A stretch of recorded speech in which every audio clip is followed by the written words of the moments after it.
बड़े लड़ाकू विमान के सबसे ऊपरी मंजिल के स्टेटरूम में यांग हुई ने ली यू की ओर देखा और कहा, हुआक्सिया के 6 आधार शहरों से मुख्यालय हॉन्गनिंग बेस सिटी तक के टिकट की कीमत एक समान है। प्रति economy class ticket 10 million Huaxia yuan और प्रति stateroom ticket 20 million Huaxia yuan. ठीक है। ली यू ने थोड़ा सिर हिलाया। इसमें कोई आश्चर्य की बात नहीं है कि पिछले सिमुलेशन में ली यू ने दूसरे बेस शहरों में जाने की कोशिश नहीं की थी। एक हवाई जहाज के टिकट की कीमत लगभग करोड़ों में होती है। अगर वह सिमुलेशन में अपनी किडनी भी बेच दे तो भी उसे इतने पैसे नहीं मिल सकते। यदि आप कोई फिल्म देखना चाहते हैं तो अपने हेडफोन लगा लें। यदि आप इसे नहीं देखना चाहते हैं तो बस आराम करें। मुख्यालय तक पहुंचने में लगभग 1 घंटा लगेगा। यांग हुई ने बोलना समाप्त करने के बाद अपनी आंखें बंद कर लीं। ली यू ने हेडफोन अपने सिर पर लगा लिया लेकिन वॉल्यूम बंद कर दिया। अपना बैलेंस जांचें। वर्तमान शेष 171। क्या सिम्स खोलना है? शब्द मेरी आंखों के सामने प्रकट हो गए। 170 टन सोना। साथ ही ली यू के पास एक शेष सिमुलेशन अवसर, यानी ली यू, जो अब सामान्य स्तर पर है, के पास 171 सिमुलेशन अवसर हैं। सिम्स चालू करो। जून की गंतव्य तक पहुंचने में अभी भी 1 घंटे से अधिक का समय था, इसलिए समय बर्बाद न करने के लिए ली यू ने खुशी-खुशी सिम्स खेलना शुरू कर दिया। ये शब्द मेरी आंखों के सामने प्रकट हुए। 21 साल की उम्र में ही आप उच्च श्रेणी के जनरल स्तर के शिखर पर पहुंच चुके हैं। एक्सट्रीम मार्शल आर्ट्स स्कूल के विशिष्ट प्रशिक्षण शिविर में प्रवेश करने के बाद आपने शीघ्र ही अपनी अलग पहचान बना ली और एक्सट्रीम मार्शल आर्ट्स स्कूल के संस्थापक और प्रधानाचार्य होन द्वारा आपको मान्यता मिल गई। 22 साल की उम्र में कठिन प्रशिक्षण के बाद आप स्वाभाविक रूप से युद्ध देवता के स्तर पर पहुंच गए। 9 गुना वज्र ब्लेड के 5वें स्तर पर निर्भर करते हुए आपकी युद्ध शक्ति एक मध्यम स्तरीय युद्ध देवता के बराबर है। बाद में ऑस्ट्रेलियाई महाद्वीप की ओर जाते समय उन्हें लिया और उनके आदमियों ने घेर लिया और उन पर हमला कर दिया और अंततः थकावट के कारण उनकी मृत्यु हो गई। सिमुलेशन के अंत में आप पुरस्कार के रूप में निम्नलिखित 3 वस्तुओं में से एक चुन सकते हैं। 1. 22 वर्ष की आयु में मार्शल आर्ट क्षेत्र। 2. 22 वर्ष की आयु में मार्शल आर्ट का ज्ञान। 3. मृत्यु से आधे दिन पहले की स्मृति। हर अपमान का बदला लिया जाना चाहिए। लियू मुस्कुराए और उसे कोई परवाह नहीं थी। आखिरकार अभी पूरे 170 सिमुलेशन बाकी थे। मैं 2 चुनता हूं। किसी एक को चुनना बिल्कुल नामुमकिन है। आखिरकार लियू को नहीं पता कि गॉड ऑफ वॉर के स्तर पर पहुंचने पर सिम्स की कीमत कितनी बढ़ जाएगी। अभी तो यह 1 टन सोना है, फिर क्या होगा? वैसे भी यह 100 टन से कम नहीं होगा। इसलिए उसने पहले सामान्य स्तर की सीमा तक पहुंचने के लिए वर्तमान अवसर का लाभ उठाने की योजना बनाई और फिर एक कदम आगे बढ़कर युद्ध के देवता स्तर का एक मजबूत आदमी बनने की योजना बनाई। दूसरा कारण यह है कि लियू ने पाया कि जितना अधिक वह जीवन और मृत्यु का अनुकरण करता है, उतनी ही अधिक उसकी वास्तविक जीवन योग्यता धीरे-धीरे बढ़ती प्रतीत होती है। जैसे कि 9 परत थंडर ब्लेड। सिम्स चालू करो। यह महसूस करते हुए कि मार्शल आर्ट के बारे में उनकी समझ थोड़ी बढ़ गई है, लियू ने तुरंत अगले जीवन सिमुलेशन को शुरू कर दिया। वे शब्द फिर मेरी आंखों के सामने आ गए। 21 वर्ष की आयु में आप पहले ही उच्च जनरल स्तर के शिखर पर पहुंच चुके हैं और सफलतापूर्वक युद्ध देवता स्तर के योद्धा बन चुके हैं। 22 वर्ष की उम्र में आप धीमी प्रगति करते हैं। 23 वर्ष की आयु में ऑस्ट्रेलियाई महाद्वीप पर आपको ली याओ ने घेर लिया और हमला कर दिया। सिमुलेशन के अंत में आप पुरस्कार के रूप में निम्नलिखित 3 वस्तुओं में से एक चुन सकते हैं। 1. 23 वर्ष की आयु में मार्शल आर्ट क्षेत्र। 2. 23 वर्ष की आयु में मार्शल आर्ट का ज्ञान। 3. मृत्यु से आधे दिन पहले की स्मृति। 2. फिर से आओ। शब्द उभरते हैं। 21 साल की उम्र में आप पहले ही उच्च जनरल स्तर के शिखर पर पहुंच चुके हैं। कुलीन प्रशिक्षण शिविर की ओर बढ़ते हुए आप सफलतापूर्वक युद्ध देवता स्तर के योद्धा बन जाते हैं। 22 वर्ष की आयु में 1 वर्ष के कठिन प्रशिक्षण के बाद आपने सफलतापूर्वक मध्यवर्ती युद्ध देव चरण में प्रवेश किया और आपका 9 परत थंडर ब्लेड कौशल 6ठे स्तर तक उन्नत हुआ। 23 वर्ष की आयु में ऑस्ट्रेलियाई महाद्वीप पर आपने ली याओ के साथ एक हताश युद्ध लड़ा और अंततः एक लेजर तोप द्वारा मारे गए, ठीक उसी समय जब आप भागने वाले थे। सिमुलेशन के अंत में आप पुरस्कार के रूप में निम्नलिखित 3 वस्तुओं में से एक चुन सकते हैं। 1. 23 वर्ष की आयु में मार्शल आर्ट क्षेत्र। 2. 23 वर्ष की आयु में मार्शल आर्ट का ज्ञान। 3. मृत्यु से आधे दिन पहले की स्मृति। 2. फिर से आओ। 1 घंटा पलक झपकते ही बीत गया और जब ली यू को होश आया तो वे पहले ही हॉन्गनिंग बेस सिटी में सुरक्षित रूप से पहुंच चुके थे और हॉन्गनिंग बेस सिटी एक्सट्रीम क्लब के हवाई अड्डे की ओर उड़ रहे थे। स्वर्ण क्षेत्र। ली यू ने अपने हाथों की ओर देखा और जैसे ही उसका मन चला, एक अत्यंत सूक्ष्म चुंबकीय क्षेत्र तुरंत उसके पूरे शरीर में फैल गया, जिसका केंद्र उसका हृदय था। हालांकि क्योंकि उसकी शक्ति ग्रह स्तर तक नहीं पहुंची है, वह इसे बाहरी रूप से जारी नहीं कर सकता। सिम्स में आपको यह कितनी बार मिला?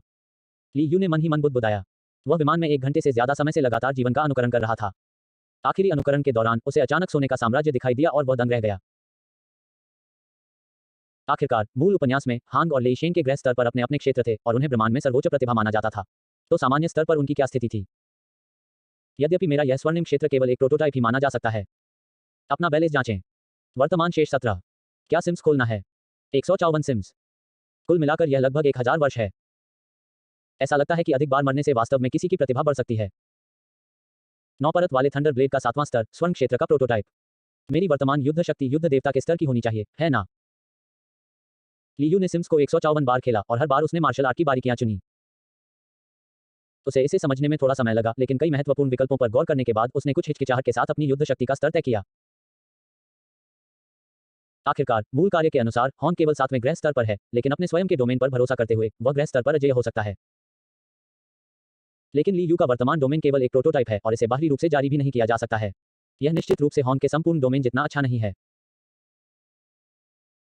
लेकिन यह सिर्फ एक प्रोटोटाइप है और 7वें स्तर के 9 स्तरीय थंडर ब्लेड के साथ, चाहे जो भी हो, यह युद्ध के देवता के स्तर का नहीं होना चाहिए, है ना? आखिरकार योद्धा, सेनापति और युद्ध के देवता सभी केवल प्रशिक्षु ही हैं। इस समय विमान हांगनिंग बेस सिटी के एक्सट्रीम मार्शल आर्ट स्कूल के हवाई अड्डे पर पहुंच चुका था। ली यू ने कुछ देर के लिए अपने विचारों को एक तरफ रख दिया और यांग हुई के पीछे विमान से उतर गया।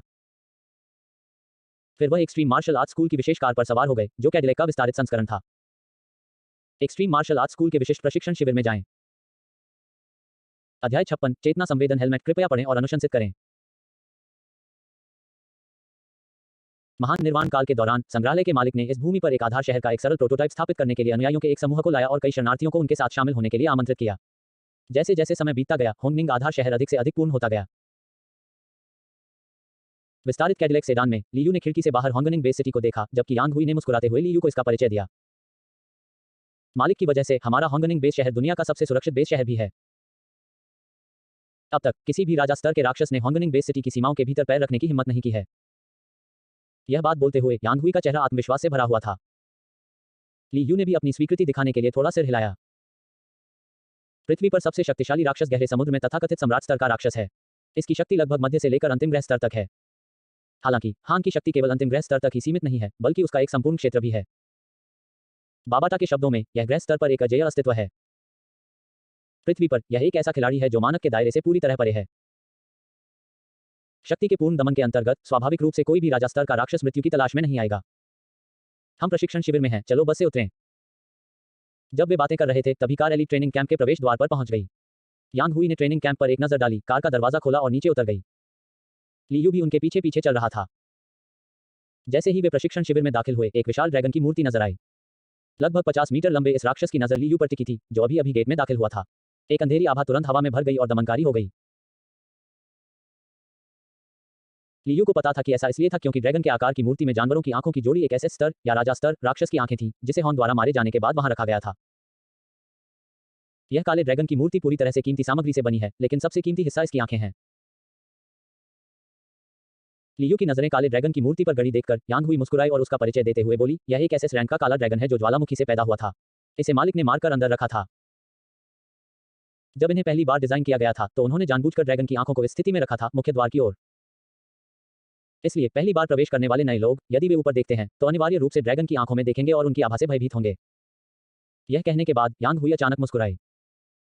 लियू भी हंस पड़ी, लेकिन उसकी मुस्कुराहट के पीछे शर्मिंदगी भी छिपी थी। वह यह तो नहीं कह सकता था कि अभी वह डरा हुआ नहीं था, लेकिन वह सोच रहा था कि अगर वह इसे चुरा ले तो इसे कितने में बेच सकेगा। आखिरकार मुझे याद है कि मूल पुस्तक में यांग हुई ने कहा था कि मूर्तियों की यह जोड़ी, अकेले जानवरों की आंखों की जोड़ी, 10 अरब से अधिक मूल्य की थी। अगर मैं इसे बेच दूं, तो यह मेरे लिए 25 सिम्स करने के लिए पर्याप्त होगा। थोड़ी अजीब खांसी के बाद लियू ने नक्काशी पर रैंकिंग को देखा और यांग हुई ने भी रैंकिंग का परिचय दिया। सब कुछ परिचय होने के बाद यांग हुई लियू को अभिजात वर्ग के प्रशिक्षण शिविर में ले गई और उसे जांच के लिए ले गई। पहले आपको 20 स्तर की परीक्षा देनी होगी।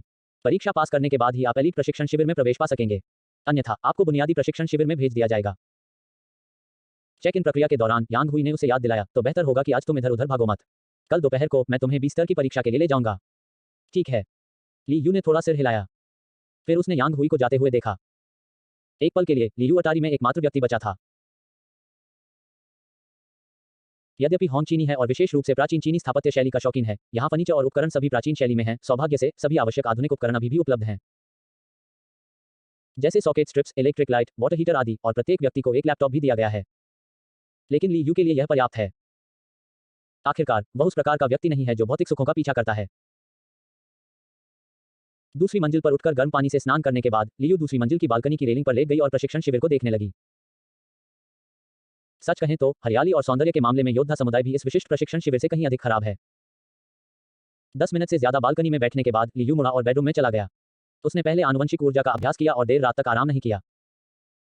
आखिरकार हमें कल की 20 स्तर की परीक्षा से निपटना है। आखिरकार जुगे ताओ और यांग हुई के विवरणों को देखते हुए वह चीज काफी कठिन होनी चाहिए और ली यू अभी भी असफल नहीं होना चाहती। इसके अलावा लगभग 200 सिमुलेशन का अनुभव करने के बाद ली यू ने पाया कि उनकी प्रतिभा बहुत अच्छे स्तर तक सुधर गई थी। कम से कम आनुवंशिक ऊर्जा की खेती करते समय आपको ऐसी स्थिति का अनुभव नहीं होगा जहां आप लंबे समय तक कठिन अभ्यास करते हैं और पाते हैं कि कोई प्रगति नहीं हुई है। अगले दिन स्वाभाविक रूप से जागने और नाश्ता करने के बाद ली यू ने ब्लड शैडो ब्लेड का उपयोग करना शुरू कर दिया, वह हथियार जो उसके पास तब से था जब वह पहली बार योद्धा बना था। अंत में जो शक्ति प्राप्त हुई वह काफी अच्छी थी, संभवतः उच्च स्तरीय जनरलों के बीच एक अच्छे योद्धा के बराबर। जब ली यू ने 9 परत थंडर ब्लेड के 7वें स्तर का उपयोग किया और गोल्डन डोमेन के दायरे को ब्लड शैडो ब्लेड तक बढ़ाया तो प्रभाव आश्चर्यजनक रूप से अच्छा था। उस समय ली यू को भी संदेह था कि क्या वह यांग हुई के साथ सीधे मुकाबला कर पाएगा। इस तरह ली यू ने दोपहर तक प्रशिक्षण लिया। जब वह दोपहर के भोजन के लिए जाने वाला था तभी यांग हुई आ पहुंची। आप अच्छी हालत में हैं?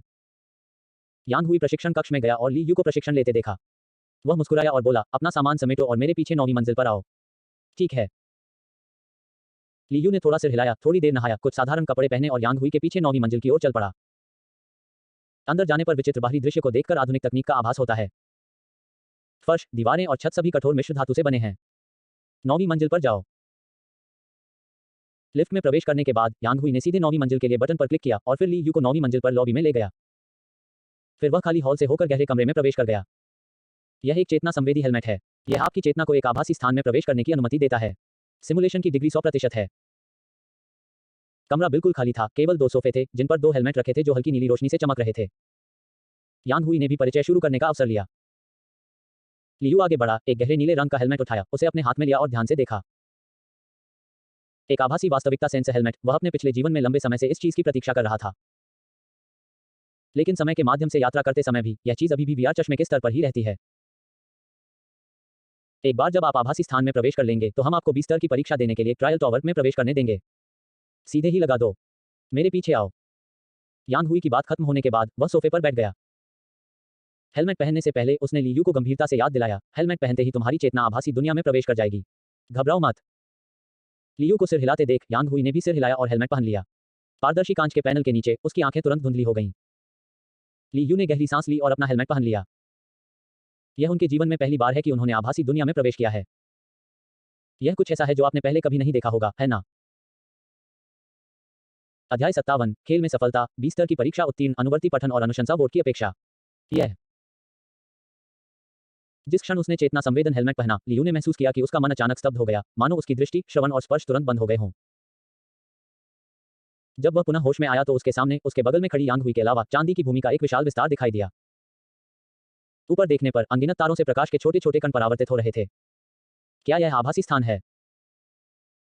लियू ने खुद से कुछ बुदबुदाया और लापरवाही से अपने पैर पटके और एक अनोखी धातु की झंझनाहट की आवाज सुनाई दी। यह ट्रायल टॉवर का आभासी स्थान है। यांग हुई ने जल्दी से लियू को समझाया, आकाश एक नकली तारों वाला आकाश है और जमीन पर चांदी की परत मिश्र धातु जैसी सामग्री से बनी है। पूरे ट्रायल टॉवर स्थान में आप केवल ट्रायल टॉवर ही देख सकते हैं। मेरी वर्तमान क्षमता केवल जूनियर जनरल स्तर तक ही सीमित है। लियू ने चारों ओर देखा और पाया कि यांग हुई की ओर इशारा करते हुए वहां सचमुच एक विशाल चांदी का टॉवर था। थोड़ा सा सिर हिलाकर उसने अपने हाथ पैर फैलाए और जल्दी से अपनी वर्तमान युद्ध शक्ति का एक मोटा मोटा अंदाजा लगाया। यह सही है।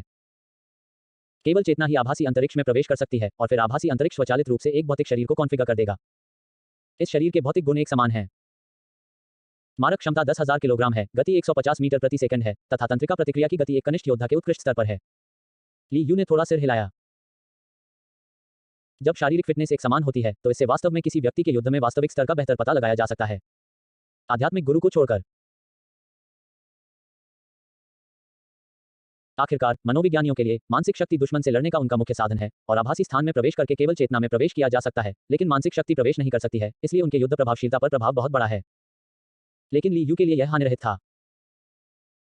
उनकी कई युद्ध शक्ति दिशाएं मार्शल आर्ट धारणा की ओर झुकी हुई हैं और उनका उपयोग आभासी अंतरिक्ष में भी किया जा सकता है। छात्र ली यू, कृपया अपनी लड़ाकू वर्दी और हथियार चुनें। चयन करने के बाद कृपया 20 स्तर की परीक्षा देने के लिए 1 मिनट के भीतर ट्रायल टॉवर में प्रवेश करें। अचानक एक यांत्रिक आवाज सुनाई दी। तभी ली यू के सामने विभिन्न प्रकार के हथियार और लड़ाकू वर्दी प्रकट हुई। ली यू ने बेतरतीब ढंग से अपनी सौंदर्यपरक पसंद के अनुसार एक लड़ाकू वर्दी चुनी और फिर एक रक्तछाया तलवार। पुष्टि करें पर क्लिक करते ही लड़ाकू वर्दी और रक्तछाया तलवार तुरंत ली यू के सामने आ गिरी। क्या यह सीधे शरीर से समन्वयित नहीं है?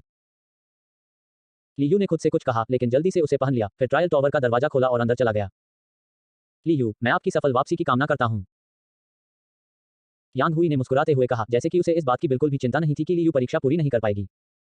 वास्तव में यह समझ में आता है। आखिरकार यांग हुई की नजर में 20 स्तर की परीक्षा वाकई मुश्किल है, लेकिन ली यू जैसे प्रतिभाशाली व्यक्ति के लिए, जो केवल 21 साल की उम्र में अर्धयुद्ध के देवता के स्तर तक पहुंच गया है, यह वास्तव में कुछ भी नहीं है। ली यू की तरफ से जैसे ही उसने ट्रायल टॉवर में कदम रखा, उसके सामने का स्थान बदल गया। जब उसने फिर से अपनी आंखें खोली, तो वह पहले से ही एक विशाल हरे भरे मैदान में था। 20 स्तर की परीक्षा की विषय वस्तु पूरे मैदानी इलाकों में भी गूंजी। ली यू, कृपया 30 मिनट के भीतर आपको घेरने वाले सभी 100 प्राथमिक जानवर सामान्य स्तर के गेंडा सुअरों को मार डालें। यदि आप बीच में ही मर जाते हैं, तो आप परीक्षा में असफल हो जाएंगे। यदि 30 मिनट के बाद 100 से कम यूनिकॉर्न सुअर मारे गए हों, तो इसे भी विफलता माना जाएगा। आपके पास तैयारी के लिए 5 मिनट हैं। ली यू ने थोड़ा कंधे उचकाए। आइए शुरू करें। क्या आप वाकई तैयारी का समय छोड़कर तुरंत काम शुरू करना चाहते हैं? पुष्टि करना। ली यू ने सहजता से कंधे उचका दिए। 30 मिनट के भीतर 100 प्राथमिक पशु सामान्य स्तर के गेंडा सुअरों को मारना होगा। आम लोगों के लिए यह लगभग असंभव काम है। आखिरकार प्रत्येक गेंडा जंगली सुअर की शारीरिक फिटनेस, ताकत और गति दोनों के मामले में ली यू की वर्तमान शारीरिक फिटनेस से बहुत अलग नहीं है। इस स्थिति में छात्रों के लिए 30 मिनट के भीतर सैकड़ों जानवर जनरलों द्वारा गठित सभी जानवर ज्वार को हराना और मारना लगभग असंभव है। ली यू को तुरंत समझ आ गया कि क्यों अभिजात प्रशिक्षण शिविर को युद्ध देवता तैयारी शिविर के रूप में जाना जाता है। इस स्तर पर स्क्रीनिंग पास करने वाला व्यक्ति प्रतिभाशाली कैसे नहीं हो सकता? 20 स्तर की परीक्षा शुरू होती है। जब यांत्रिक आवाज शुरुआत की घोषणा कर रही थी, ली यू ने जल्दी से अपने अंगों को फैलाया और फिर उसने देखा कि विशालकाय जंगली सुअर एक के बाद एक पतली हवा से उसके से 100 मीटर दूर घास के मैदान पर प्रकट हो रहे थे। यह एक सींग वाला जंगली सुअर है। बस इसे 9 परत वाले थंडर ब्लेड के 5वें स्तर तक निष्पादित करें। ली यू ने रक्त छाया ब्लेड उठाया और खुद से बुदबुदाया। जियांगन बेस सिटी में बिताए 2 दिनों के दौरान 9 लेयर थंडर ब्लेड का खुलेआम उपयोग करने के लिए उन्होंने एक्सट्रीम मार्शल आर्ट्स स्कूल की वेबसाइट से 9 लेयर थंडर ब्लेड के पहले 5 स्तर खरीदे। जहां तक इस बात का सवाल है कि उसने 7वें स्तर तक की सारी चीजें क्यों नहीं खरीदी, जहां वह पहले ही पहुंच चुका था। ऐसा सिर्फ इसलिए है क्योंकि मेरे पास पैसे नहीं हैं। 9 परत वाले थंडर ब्लेड के सिर्फ पहले 5 स्तरों की कीमत ली यू को आधी कीमत पर पूरे 1 अरब चीनी युआन पड़ी। अगर वह पहले 7 स्तरों को आधी कीमत पर भी खरीदना चाहता, तो भी उसे 10 अरब चीनी युआन की भारी भरकम रकम चुकानी पड़ती। आधी कीमत जुगेताओ द्वारा मांगी गई थी, 10 अरब लुओफैंग से उधार लिए गए थे और 10 अरब। ली यू की किडनी इतनी कीमत की नहीं होगी भले ही वह उन्हें बेच दे। एक साधारण योद्धा स्तर के योद्धा की किडनी अधिकतम कुछ हजार में ही बिक सकती है। ली यू अभी भी सामान्य स्तर की सीमा के भीतर होना चाहिए और इसे 10 बिलियन या 80 बिलियन में बेचा जा सकता है। मुझे नहीं पता कि सिम्स में विकल्प 1, जो आपकी वर्तमान स्थिति को चरम स्थिति में लाता है, उसमें आपके गुर्दे शामिल हैं या नहीं। गर्जन। ली यू जब दिवास्वप्न देख रहा था, तभी 100 गेंडा जंगली सुअर इकट्ठा हो गए थे। उनके विशाल शरीर, जो साधारण टैंकों के बराबर थे, एक समूह में बेतहाशा दौड़ रहे थे। वे पलक झपकते ही मुख्य पशु सेनापति के सामने से 100 मीटर की दूरी तय कर गए। ऐसा लग रहा था कि संघनित जानवरों की लहर उसके सामने ली यू को डुबोने वाली है। लानत है। ली यू अपनी जगह पर खड़ा रहा और अपनी तलवार, 9 परत थंडर तलवार के 5वें स्तर को 4.2 गुना आशीर्वाद के साथ घुमाया।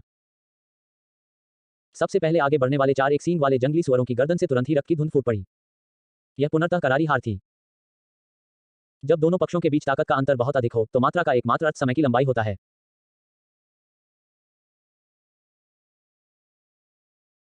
सूक्ष्म स्तर पर ली यू की पूर्णता और पूर्णता के करीब उसके शरीर कौशल के साथ ही 9 परत थंडर तलवार के 5वें स्तर के साथ, जिसमें 4.2 गुना प्रवर्धन है। भले ही यूनिकॉर्न जंगली सुअर एक झुंड में इकट्ठा होते हैं और सामूहिक रूप से हमला करते हैं, फिर भी वे ली यू को प्रभावी नुकसान नहीं पहुंचा सकते हैं।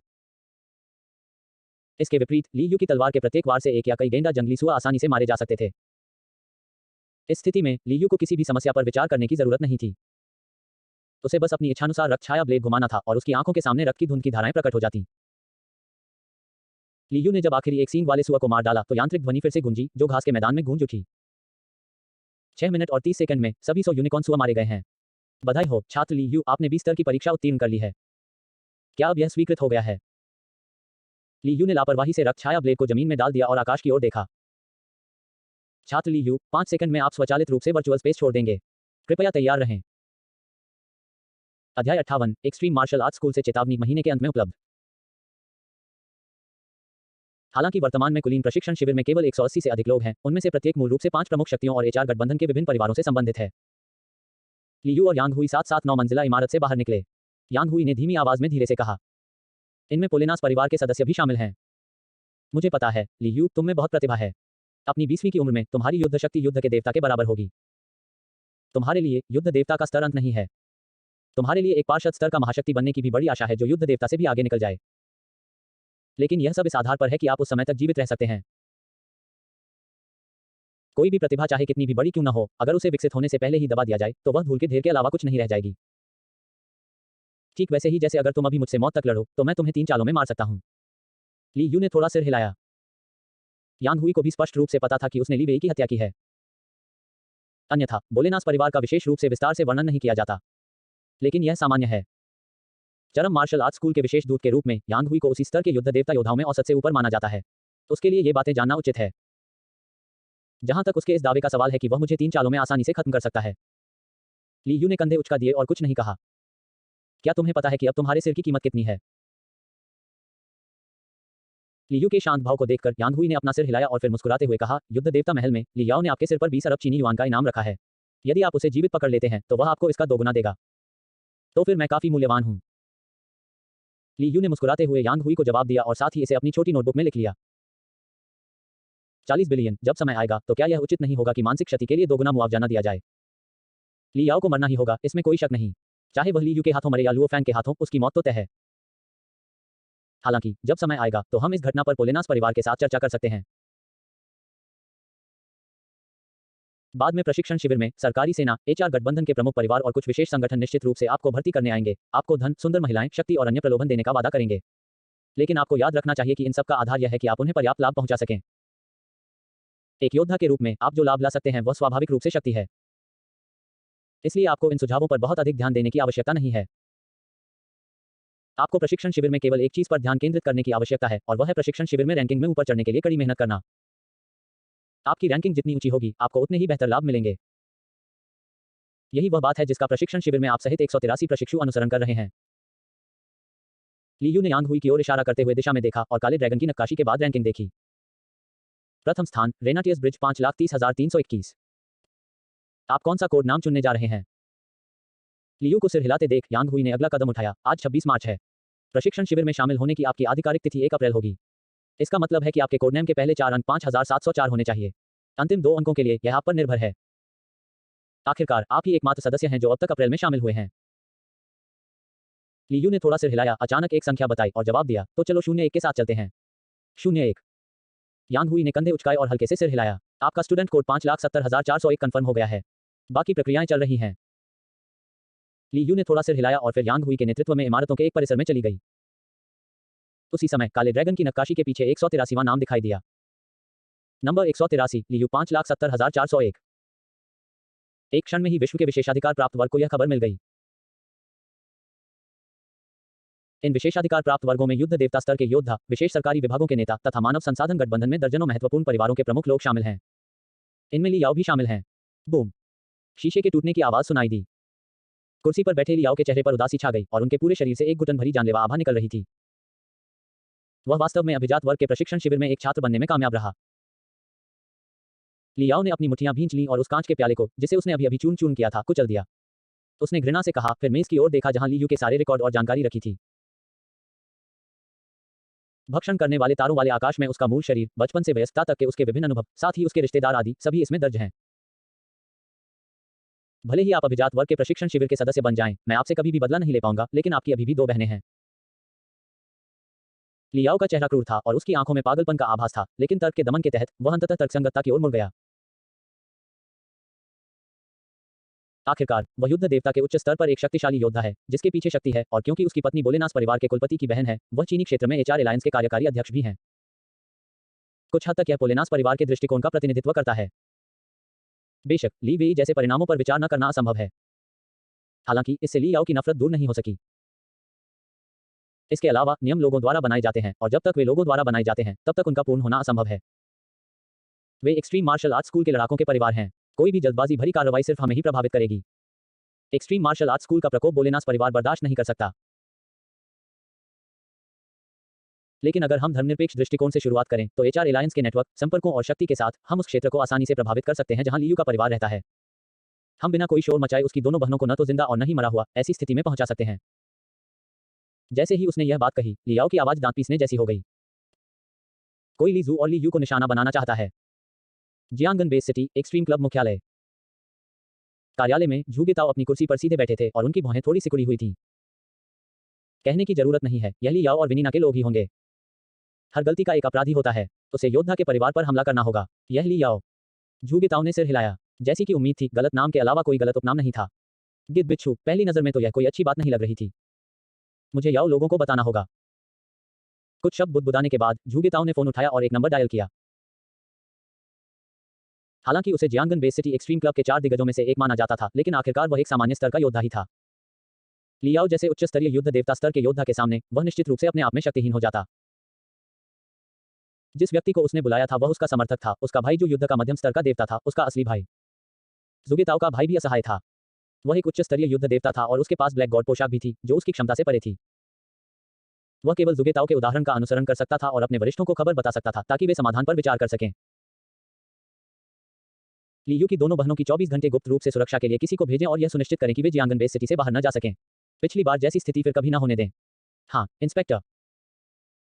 तत्काल प्रतिक्रिया देखकर ऊपर वाले व्यक्ति ने फोन रख दिया, लेकिन वह असहज महसूस कर रहा था और उसने दूसरा फोन किया। इस बार जिस व्यक्ति ने फोन किया वह HR एलायंस का अध्यक्ष था, जो HR एलायंस में वास्तविक सत्ताधारी व्यक्ति भी था, इसाडोर। आज सिर्फ एक अध्याय है, कल मैं उसकी भरपाई कर दूंगा और फिर इस महीने के अंत में इसे दुकानों में रख दूंगा। दुकानों में रखने के बाद इसकी संख्या प्रतिदिन 10,000 पृष्ठों तक पहुंचने लगेगी।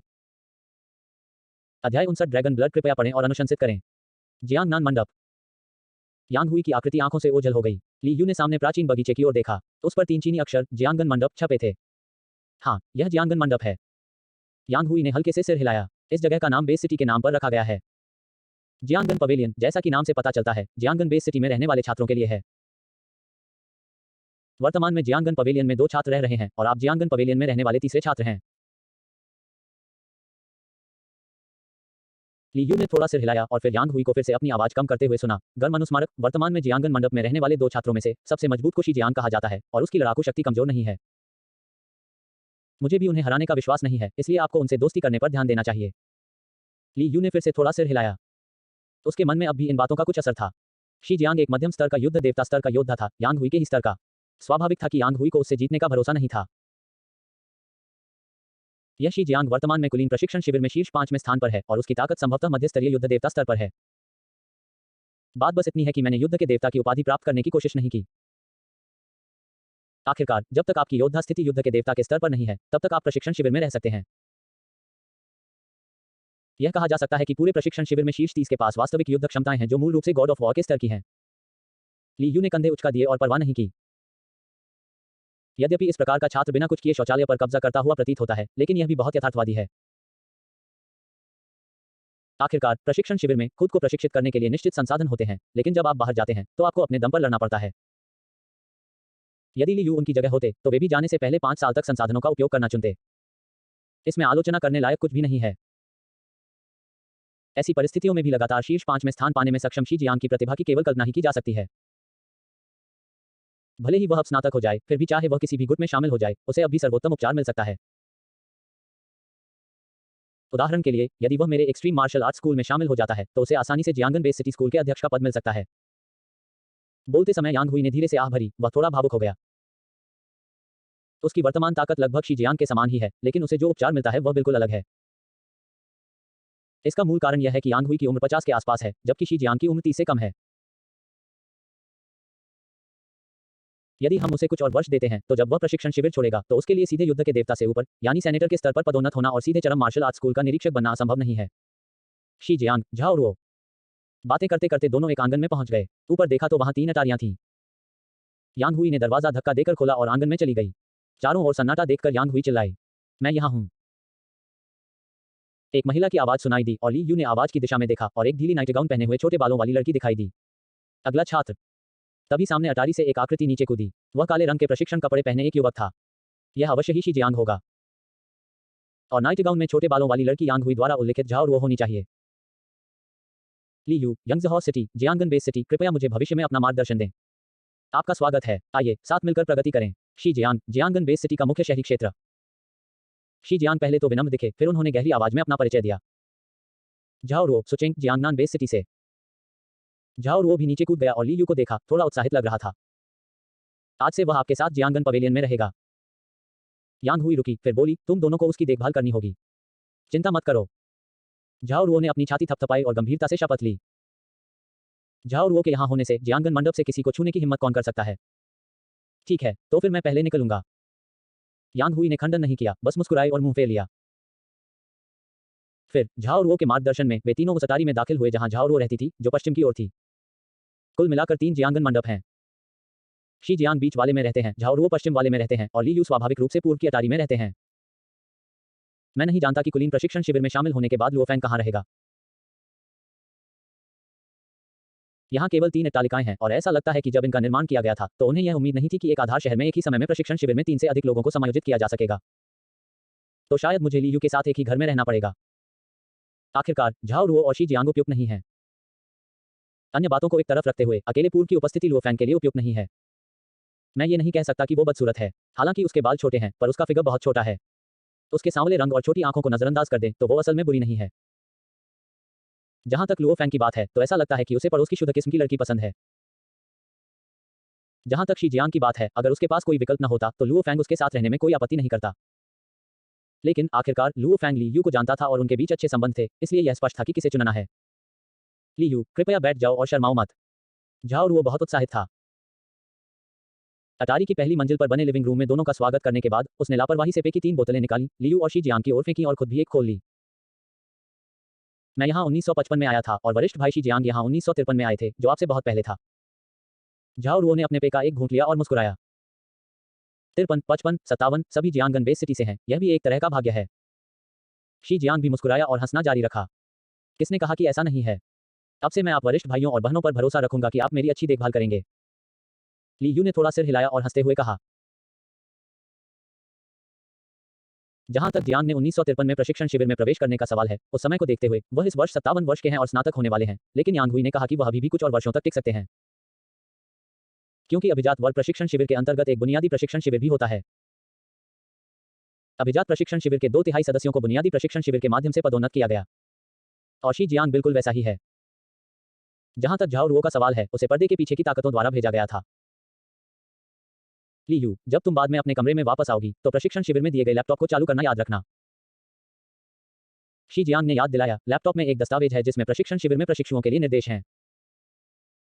हाँ, हालांकि इसमें से 90% सामग्री बकवास है, फिर भी इसे ध्यान से पढ़ना सबसे अच्छा है।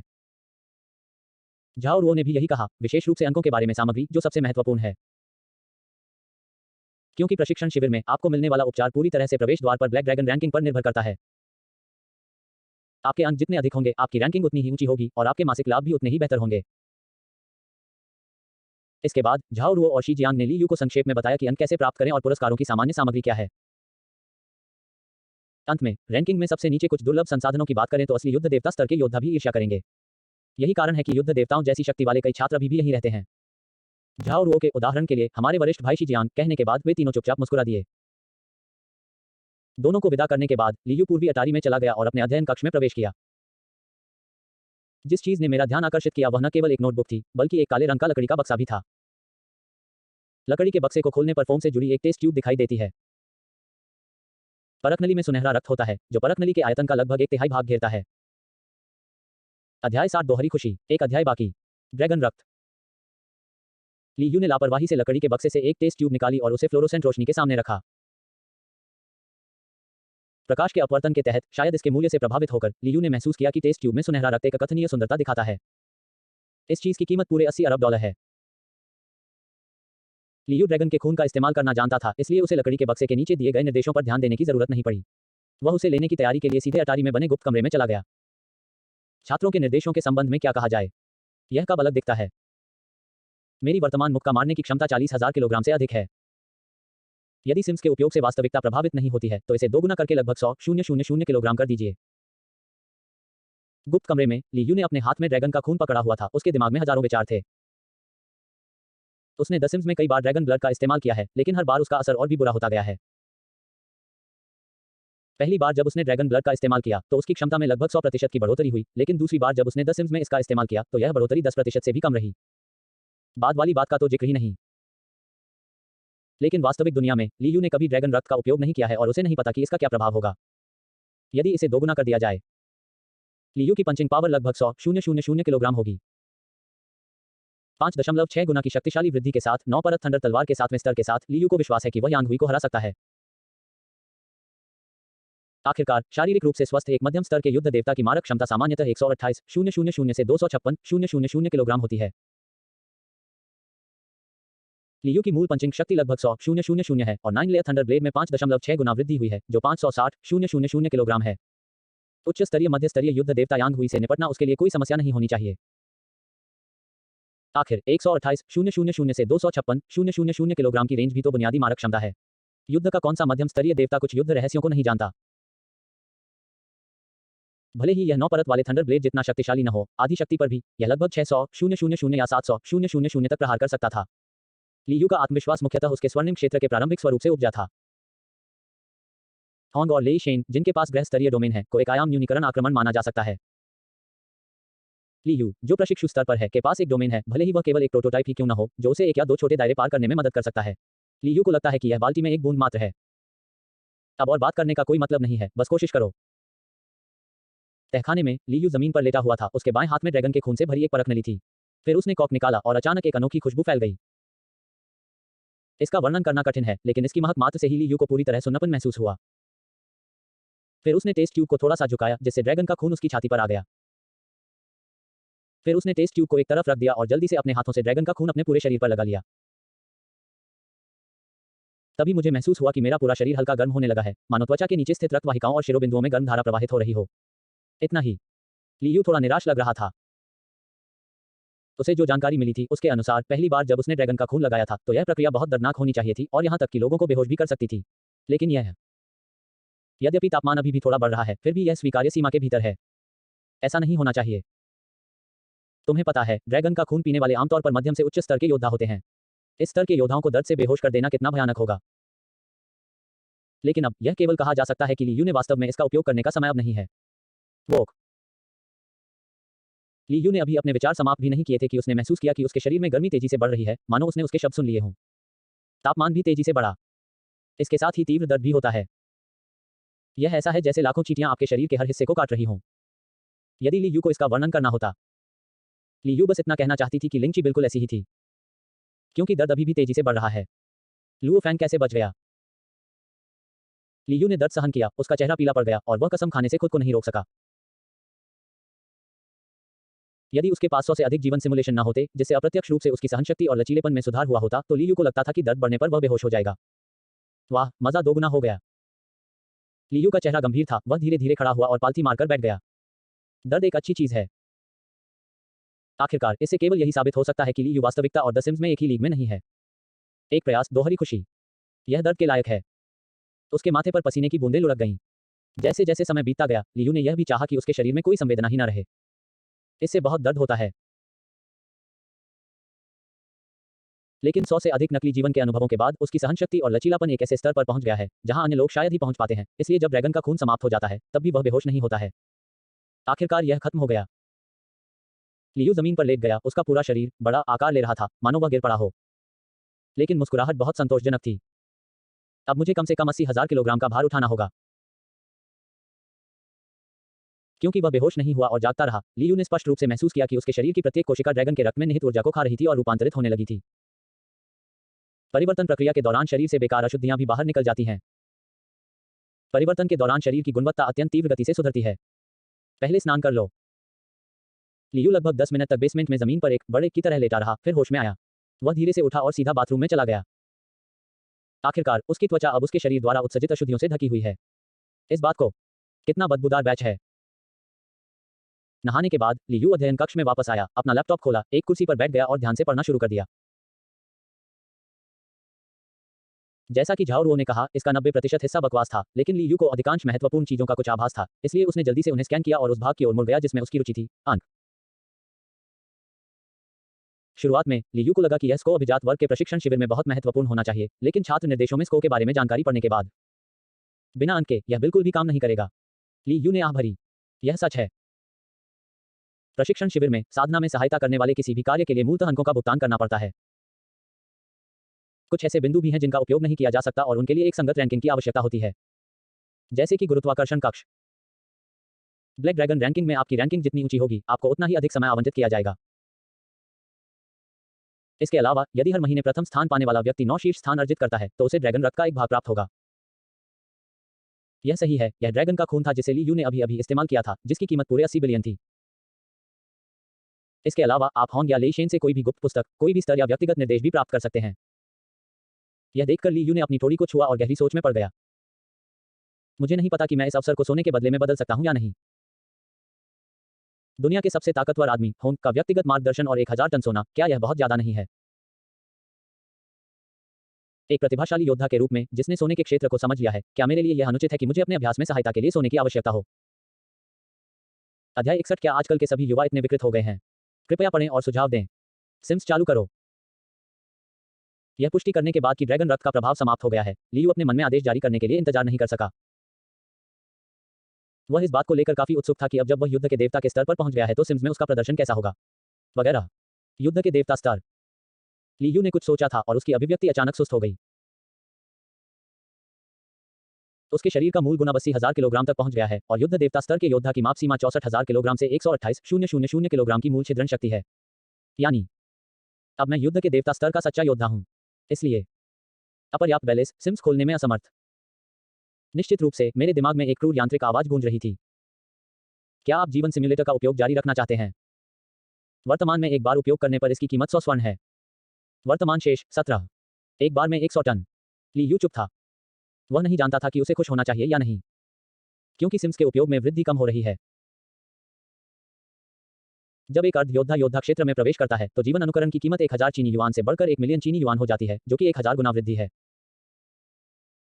जब कोई योद्धा स्तर का खिलाड़ी सामान्य स्तर पर आगे बढ़ता है तो इनाम 1 मिलियन चीनी युआन से बढ़कर 1 टन सोना हो जाता है। उस समय अंतर्राष्ट्रीय सोने की कीमत के अनुसार 1 टन सोने का मूल्य लगभग 400 मिलियन चीनी युआन था, जिसका अर्थ है कि यह 400 गुना बढ़ गया। लेकिन अब यह 1 टन सोने से बढ़कर 100 टन हो गया है, जो कि 100 गुना वृद्धि है। लेकिन 100 गुना भी सोना ही है। ली यू ने इतना सोना पाने के लिए अपने दिमाग का इस्तेमाल किया। पिछली बार जब उसने लियाओ को धोखा दिया था तो पोलेनास ने 170 टन सोना इकट्ठा करने से पहले ही एचआर एलायंस के सोने के भंडार को लगभग खाली कर दिया था। अब एक समय में 100 टन सिम्स। भले ही आप 5 प्रमुख शक्तियों के स्वर्ण भंडार को खाली कर दें, फिर भी यह आपके लिए सिम्स को कई बार खेलने के लिए पर्याप्त नहीं हो सकता है। यदि आप धोखा देने के लिए सिम्स पर निर्भर रहना जारी रखना चाहते हैं तो आपको ग्रह स्तर तक पहुंचना होगा और जितनी जल्दी हो सके अंतरतारकीय अंतरिक्ष में प्रवेश करना होगा। ली यू ने इसके बारे में सोचा और अंततः पाया कि सबसे अच्छा समाधान ग्रह स्तर में प्रवेश करना और फिर पृथ्वी को छोड़ देना था।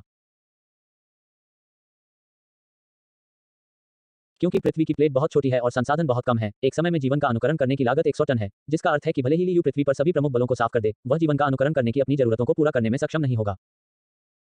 अतः इसका समाधान करने का एकमात्र तरीका ब्रह्मांड में प्रवेश करना है। यदि कोई ब्रह्मांड में प्रवेश करना चाहता है तो एक अंतरतारकीय अंतरिक्ष यान स्वाभाविक रूप से अपरिहार्य है, लेकिन ली यू की ताकत भी ग्रह स्तर तक पहुंचनी चाहिए। आखिरकार ब्रह्मांड में जिनकी ताकत ग्रह स्तर तक नहीं पहुंचती, वे औपचारिक नागरिक बनने के भी योग्य नहीं हैं। ली यू नहीं चाहता था कि ब्रह्मांड में प्रवेश करते ही दास व्यापारी उसे ले जाएं। यद्यपि उसने अपने क्षितिज को व्यापक बनाने के लिए ब्रह्मांड में जाने और दास बाजार का दौरा करने के बारे में सोचा था, लेकिन वह निश्चित रूप से एक दास के रूप में ऐसा नहीं करना चाहता था। जब ग्रह स्तर की बात आती है तो सिम्स की लागत में वृद्धि जारी रहेगी, लेकिन चाहे आवश्यक मुद्रा सोना हो या नहीं, ली यू उस दुविधा में नहीं होगा जिसमें वह भी है। लुओ फैंग के अभिजात वर्ग प्रशिक्षण शिविर में प्रवेश करने तक प्रतीक्षा करें और फिर जब उसकी शारीरिक फिटनेस युद्ध के देवता के स्तर तक पहुंच जाए तो उसे बाबाता को खोजने के लिए ले जाएं।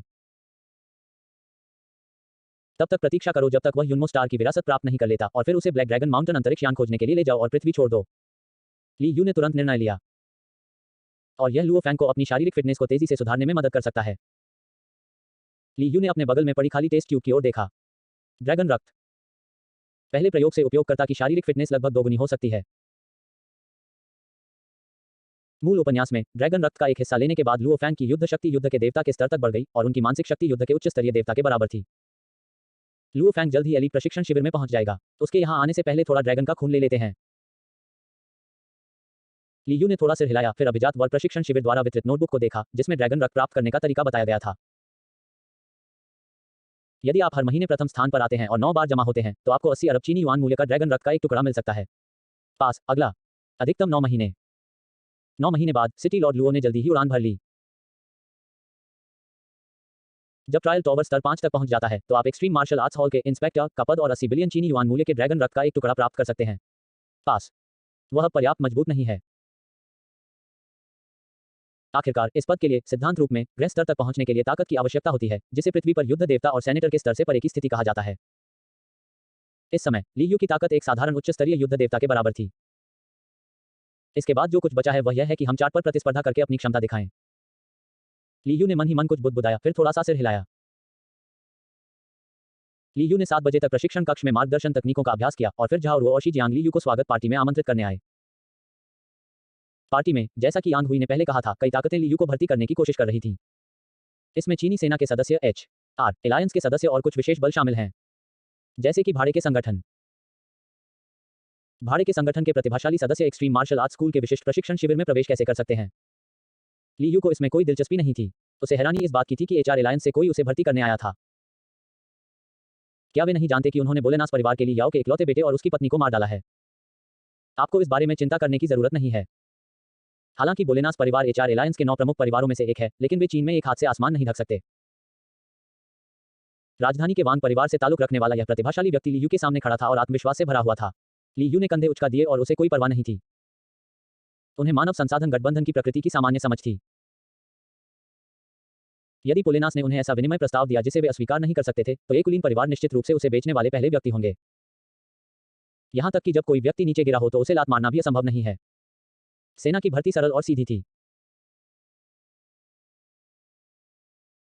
उन्होंने ली यू से कहा कि अगर वह चीनी सेना में शामिल हो जाता है तो स्नातक होने के बाद उसके वेतन पर उसी समय विस्तार से चर्चा की जा सकती है, लेकिन अगर ली यू अभी शामिल होने के लिए सहमत हो जाता है तो उसे कुलीन प्रशिक्षण शिविर के 5 वर्षों के दौरान हर साल 5 अरब चीनी युआन की संचालन निधि दी जाएगी। 5 अरब। आपको यह जानना होगा कि प्राथमिक युद्ध देवता स्तर का योद्धा, जो कि मानसिक रूप से सक्षम नहीं है, वह प्रति वर्ष केवल 5 बिलियन ही कमा सकता है।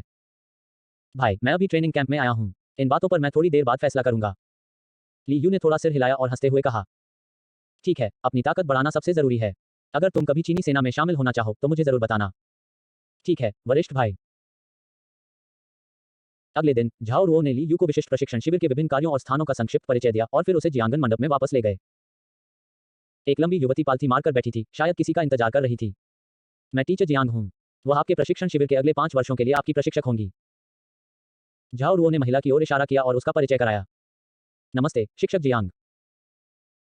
ली यू ने हल्के से सिर हिलाया, फिर उत्सुकता से जियांग फॉन्ग की तरफ देखा, जिसने बैंगनी रंग का ट्रेनिंग सूट पहना हुआ था। वह लंबी और सुडौल फिगर वाली थी। उसका शरीर बेहद हॉट था। यह वास्तव में मूल पुस्तक में दिए गए मूल्यांकन पर खरा उतरता है। बड़े स्तन, सुंदर नितंब, सुंदर कमर, पृथ्वी पर संपूर्ण सौंदर्य। दुर्भाग्य से ली यू को यह पसंद नहीं है। तसुंडेरे जुड़वां पूंछों का शाश्वत देवता है। मेरा नाम जियांग फॉन्ग है। मैं अगले 5 सालों तक तुम्हारा सीधा प्रशिक्षक रहूंगा। अब अपना चाकू लो और मेरे पीछे आओ। जियांग फॉन्ग की ठंडी आवाज धीमी सुनाई दी। ली यू ने बिना समय बर्बाद किए रक्त छाया ब्लेड उठाया और उसके पीछे बाहर चला गया। यह हमारी पहली मुलाकात है और मैं तुम्हें अच्छी तरह से नहीं जानता। मुझसे लड़ने के लिए अपनी सबसे मजबूत शक्ति का उपयोग करो। ली यू की ओर देखते हुए जियांग फॉन्ग ने हल्के से कहा, ठीक है। ली यू एक पल के लिए हिचकिचाई, फिर हाथ में रक्त छाया तलवार लेकर जियांग फॉन्ग की ओर दौड़ी और उस पर सफाई और कुशलता से वार किया। वोक। जब ली यू उसकी ओर दौड़ा तो जियांग फॉन्ग को लगा कि कुछ गड़बड़ है। यह वह गति नहीं थी जिस तक एक सामान्य स्तर का योद्धा पहुंच सकता था। उसे रोकने के लिए एक हाथ में पकड़ी हुई कटार का इस्तेमाल करने का विचार तुरंत गायब हो गया और एक और कटार तुरंत प्रकट हो गई। झंकार। मिश्रधातुओं के बीच टकराव से जोरदार धमाका हुआ। युद्ध के देवता स्तर। जियांग फॉन्ग ने ली यू को थोड़ा आश्चर्य से देखा। उसका दिल 1000 घोड़ों की तरह दौड़ रहा था। क्या जानकारी यह नहीं कहती कि वह एक उच्च स्तरीय जनरल हैं? लेकिन अभी उस चाकू का बल कम से कम 80,000 किलोग्राम था। निश्चित रूप से एक प्राथमिक युद्ध भगवान स्तर। यदि हम डेटा में उल्लिखित 9 स्तरीय थंडर ब्लेड के तीसरे स्तर को जोड़ते हैं। 21 साल की उम्र। क्या आज के युवा इतने विकृत हो गए हैं? अध्याय 62 हांग। कृपया पढ़ें और अनुशंसा करें। समय तेजी से बीतता है और पलक झपकते ही ली यू का कुलीन प्रशिक्षण शिविर में 7वां दिन हो जाता है। इन 7 दिनों के दौरान ली यू ने दूसरों को दबाने और शीर्ष 20 में अपना स्थान बनाने के लिए अपनी पूरी ताकत पर भरोसा किया। क्या यह आदमी सचमुच इंसान है? टैबलेट कंप्यूटर पकड़े हुए झाओ रुओ निराश दिख रही थी। वह कई वर्षों से उच्च प्रशिक्षण शिविर में थी तथा 187 विद्यार्थियों में से केवल शीर्ष 1000 में ही स्थान बना पाई थी। मुझे लगा कि यह बहुत अच्छा है, लेकिन अब यह नवागंतुक, जिसने अभी अभी प्रशिक्षण शिविर में प्रवेश किया है, वास्तव में केवल 7 दिनों में शीर्ष 20 में जगह बना चुका है। यह कितना विकृत है।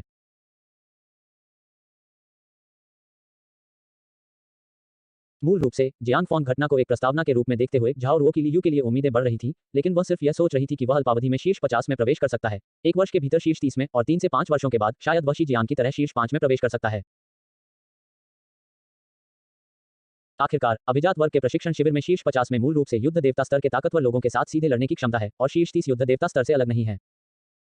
जहां तक शीर्ष 20 का सवाल है, प्राथमिक युद्ध देवताओं में से वह भी एक बहुत अच्छा अस्तित्व है। और ली यू वर्तमान में 19वें स्थान पर है। अभी अभी प्रशिक्षण शिविर में शामिल हुआ हूं और केवल 7 दिनों में ही मैं 19वें स्थान पर पहुंच गया हूं।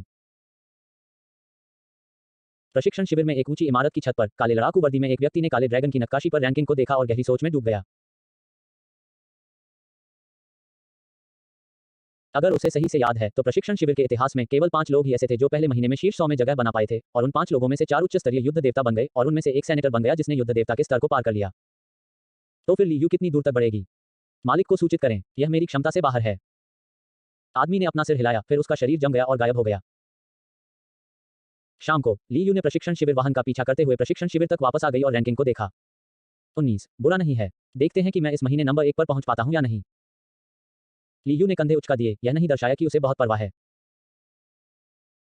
उन्होंने ये 7 दिन लगभग पूरी तरह से बाहर ही बिताए, अनगिनत राक्षसों का शिकार किया, लेकिन वास्तव में उन्हें बहुत अधिक अंक नहीं मिले। आखिरकार वे सभी सामान्य स्तर के राक्षस हैं। आज कितनी बढ़िया फसल है। एक्सट्रीम मार्शल आर्ट्स स्कूल के कर्मचारी प्रशिक्षण शिविर के लिए सामग्री से लदे विशेष वाहन में सवार हुए। जल्दी जल्दी गिनती करने के बाद उन्होंने ली यू के मार्शल आर्टिस्ट खाते में पैसे जमा कर दिए और हल्की सी आह भरते हुए कहा, इस दर से इस महीने शीर्ष 5 में जगह बनाना तुम्हारे लिए असंभव नहीं होगा। मुख्य बात यह है कि हम लॉर्ड लेवल को नहीं मार सकते, अन्यथा हम 20 जनरल लेवल की तलाश में इधर उधर नहीं भाग रहे होते। ली यू ने भी आह भरी। अंक जमा करने के लिए ली यू ने कहा कि पिछले 2 दिनों में 20 मास्टर स्तर के राक्षसों को मारने से उसे लगभग उल्टी आ गई थी। लेकिन यह वास्तव में महत्वपूर्ण नहीं है। मुख्य बात यह है कि सामान्य स्तर के राक्षसों को केवल उसके हाथों ही कुचला जा सकता है। उनकी संख्या दोनों पक्षों के बीच ताकत के पूर्ण अंतर की भरपाई नहीं कर सकती। ऐसे में अधिक राक्षसों को मारना व्यर्थ है। लेकिन भगवान स्तर को मारना, बिल्कुल नहीं। ऐसा नहीं है कि ली यू में क्षमता नहीं है। इन 7 दिनों के दौरान ली यू को कई प्रभु स्तर के राक्षस भी मिले और उसने अपनी ताकत देखने के लिए पूरी ताकत से उनसे लड़ने की कोशिश की। अंतिम निष्कर्ष युद्ध के उच्च स्तरीय देवता के स्तर पर है। 9 परत thunder blade plus golden domain के 7वें स्तर का प्रोटोटाइप। अगर मुझे इसका वर्णन करना है तो यह क्षति 560%, कवच प्रवेश 100% होगा। स्वाभाविक रूप से प्रभु स्तर के राक्षस को मारना असंभव है।